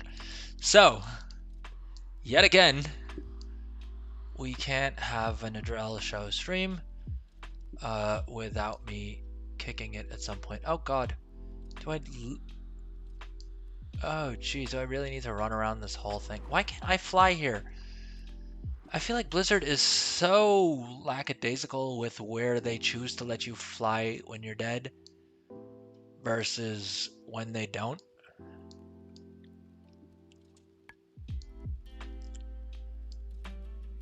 But hey, the good news is whenever you watch me do something on stream or on a video on demand, you know that it will take you a lot less time because you aren't going to perish as often as I do. And so you'll be able to do whatever however long it takes me, you'll be able to do it twice as quick. Think of it as a feature. Think of it as a benefit. I do this for you guys. I do this for you guys and gals and all of you lovely people out there who are watching this, so that I make it look a lot worse than what it actually is. It's very much intentional. I hope y'all know. All right, it looks like it doesn't remember what guide we're in. I'm not gonna try and misspell Gilnean again, so let's just load up the guide and it should catch us up. All right. Yeah, it sure does. I made the same mistake yet again, but at least we have this charge and okay. Let's just pop everything. This is the last explosive we need. How are we pulling? We're pulling mobs from the other side of the zone. Or like, what's going on over there? Let's a roll just resurrected. Let's run over there and touch it. Death is on cooldown, so he's not gonna know what to do. Jeez. I swear they're ganging up on me. Alright, thankfully that was the actual last one that we needed to do. And the quest giver's right here with us, so that's that much quicker. Oh, I did want a dragon ride, but oh well. We're just flying over here. Let's go ahead and open the gate. I like how ominous it feels. Dun, dun, dun, dun, dun. Oh, it's also on low graphics. I gotta turn the graphics back. Or is that just what WoW looks like these days?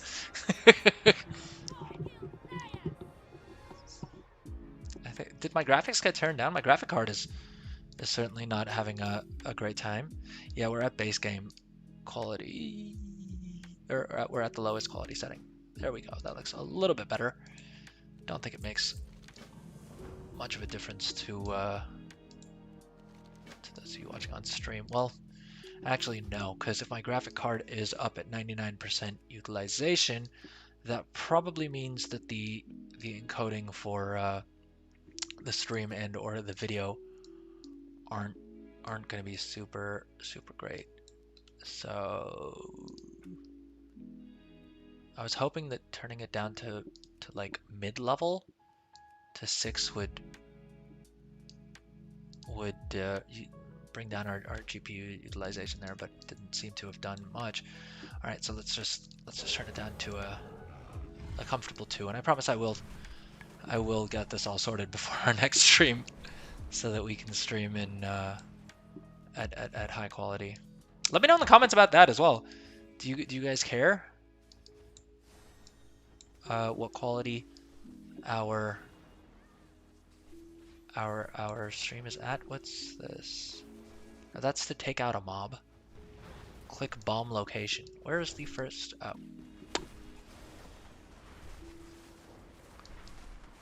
We're not at the right location. All right, there.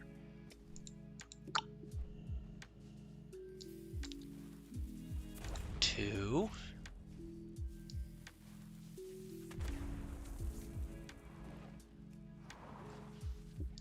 3.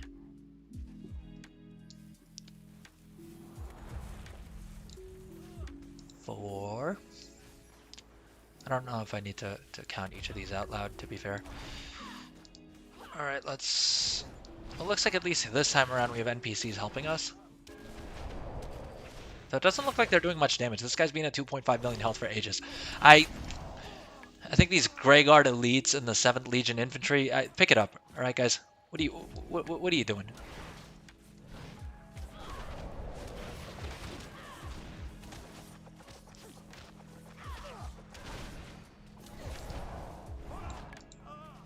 All right, that's 3 down.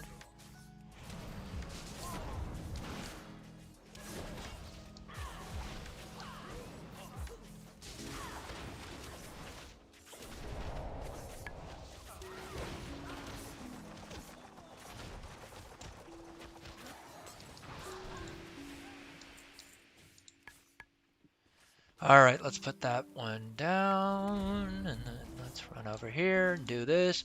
And it looks like we're nearing the end of the. Well, we're making progress on the storyline, but we're well into the final little bit.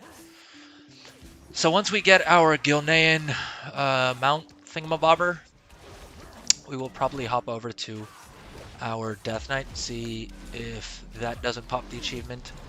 If that doesn't work, then we may go over to our Hunter or our Warlock. I mean, we're just gonna quickly run through all of the characters to see which one has the highest mount count. Okay, we Touch of Death coming in clutch as ever. Yeah, there we go. For a second, I thought I didn't pop Touch of Death. Oh, why am I not using this thing? There we go. Stun zone gives him increased take more damage for me. God dang it! I keep hitting heal instead of popping my trinket.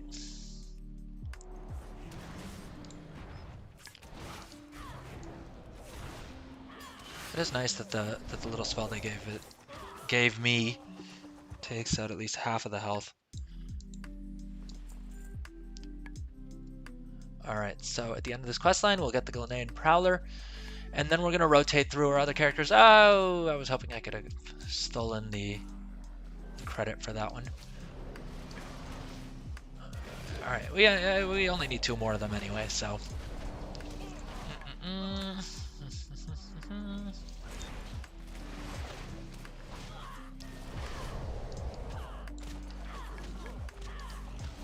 Boom. Another quest done. Job done.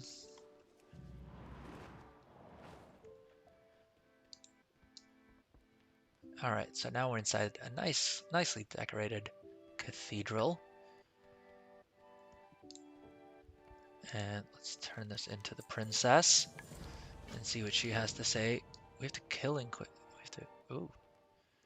You have to KILL Inquisitor Farabelle. Oh, now they don't give me the little toolbar thing that takes off half the health. Oh. Here's how bad I am at PvE. I literally pop my my weapon has an unused effect that like puts on that little thing of fire, and I was like, oh, I clearly have to run out of the fire because that's what people tell me to do. Don't stand in the fire. So, in case you had any questions as to just how bad I am at PvE and why I spend all my time at the auction house, there you go. There's a prime example right then. I think this is probably something I need to run out of. I have this super handy add-on called GTFO, and literally all it does is it starts beeping super... There we go. Can you hear that? Yeah, that loud buzz means I need to GTFO. And I would be lying if I said I don't use that for the majority of my understanding of mechanics in this game. I play for the fun of it, not because I'm good at memorizing my rotation or mechanics or whatever else.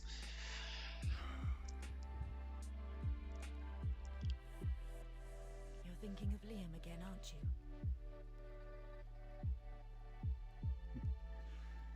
You always could see right through me. You never really healed after you lost him. After you lost Gilneas. Tess, I see you, Father. Always hiding from your pain. It's why you built that wall in the first place. and why you took Anduin under your wing. But I have always been here. For you. Even if you've never noticed. I know. And I'm sorry. The world is changing, Tess. And as much as I try, I find it hard to change with it. But you have proven yourself 1,000 times over, my girl. And this kingdom now belongs to you. Father, You have always been what makes Gilneas truly special to me. And I should have told you that every day. I feel like the music is not is not going with the vibe of this cutscene. Let me know in chat if you are watching live though. Is it just me, or is the cutscene a little bit choppy on the stream? It does look like my graphic card is really going through it, so that may be what's going on. But hopefully it's just something wrong on my end in watching back the stream, and all of you lovely people out there aren't impacted by it. All right, so first of all, we unlocked the Gilnean Noble's suit, which that's a pretty snazzy transmog. I think you can probably assume that you'll be seeing this in the thumbnail for one of my gold making videos. That looks pretty rich. So we got that, and we got the Gilnean the reins of the Gilnean Prowler, of course, and that's this mount right here. Let's go ahead and pop that, and let's mount up. Ooh, I like that it's like. It looks like this fellow got it as well. Let's go ahead and give them a salute. I like that it's kind of like albino almost.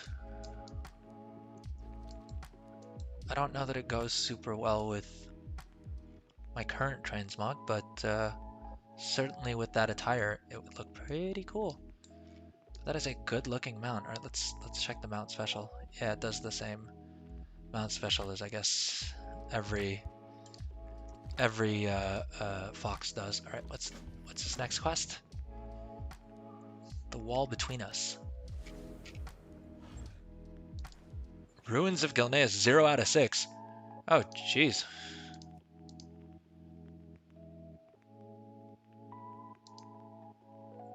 Ruins of Gilneas, 0 out of 6 chapters progress. Gilneas reclamation.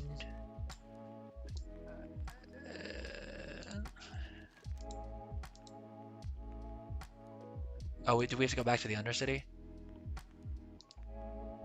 Oh, no, okay, just up there to, like, Shadowfang Keep, I guess. Alright. Well, it didn't pop up the 500 achievements for us, but it'll be quicker for us to log out. I mean, let's finish off the questline at the very least. Though we've already gotten what we wanted out of this, we will still continue the job and make sure that we have finished this questline. Okay, so we got the achievement for doing that. Reclamation of Gilneas. Alright, so we got that done. Now what?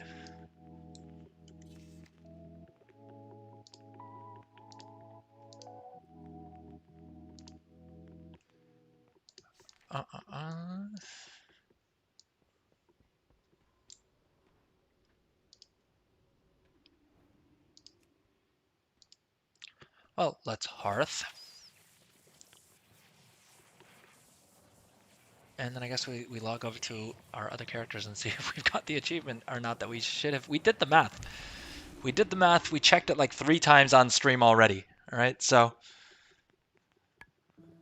I don't feel like it's a cheese for us to log on to another character. I feel like Blizzard's just counting the mounts wrong, and that's not my fault. Excuse me.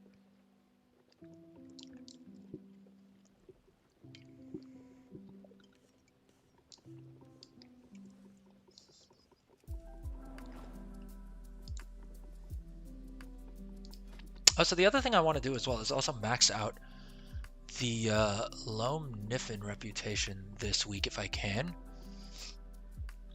As in tomorrow, probably. If I'm able to, either this evening or tomorrow. I'm going to try and see if we can push the Loam Niffin reputation to the max. Since we have that 50% buff up and we have the Dark Moon Fair up. So it's as good a time as any, really. And that will be, first of all, the Renown will become account-wide, I believe, when the pre-patch hits. But more importantly, well, we get another mount here, which is also cool. And actually, because we get that, we then are also able to use a Dream Infusion, which I think we are either close to or have on one of our other characters, to get another mount as well, to get the like green Dream version of it.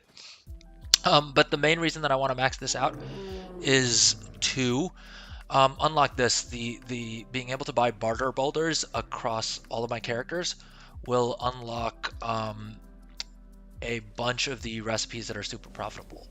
So that may help us get through some more Artisan's Metal. All right. I don't think there's anything else for us to do on this character, unless I'm mistaken. I don't think we have any other mounts in our bags that we haven't like clicked on or anything like that. Right? Probably worth doing a quick scan. Oh, and the other thing we're going to be doing later this week, I didn't realize that basically to get the next part of the Mossy Mammoth, like basically you go into Zeskara vaults and you start looting 2 items that you keep combining. Like you loot one item and you have to combine it with something else, and basically it goes through in a certain order. And I guess whether or not you need any of the items from that space, you need to step into Zeskara vaults to unlock it. So basically, after tomorrow's reset, we should be able to get the remaining items we need to unlock that mount as well. But I will also be putting together a short little video on that one as well. All right, let's see what the achievement's saying, first of all, for this character, and why Blizzard seems to have the audacity to tell me that I don't have 500 mounts, even though I clearly do. Just seems really mean. Well, I mean, to be fair, it also says I have 548 mounts in here, so pardon my skepticism when I don't trust Blizzard's achievement counting system.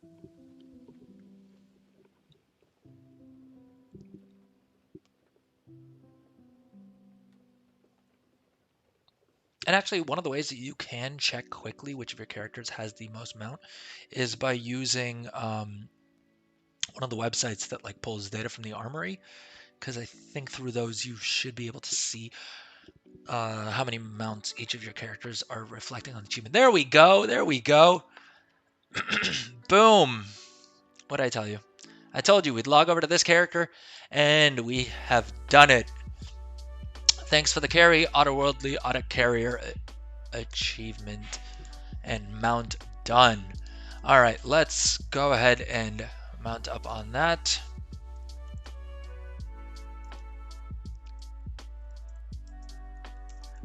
Oh god, I can't spell Ottuk.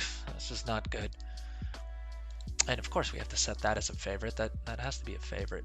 Although I really like the guild. Why can't I set it as a favorite? Favorite it, god dang it. Boom. Oh, and it flies? Do the other Ottuks fly? I don't think the other Ottuks fly, do they?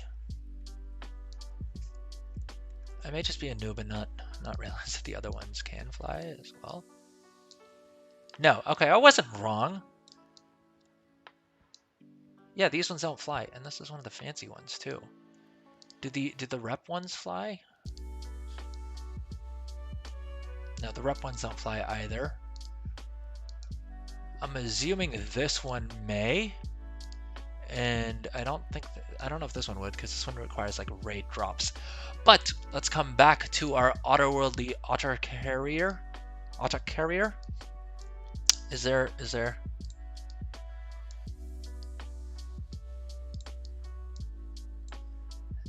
Ooh, I like the trail that it leaves behind as well. All right, let's check out the mount special as well while we're at it. Oh, it does the same little thing that all the other Ottusks do.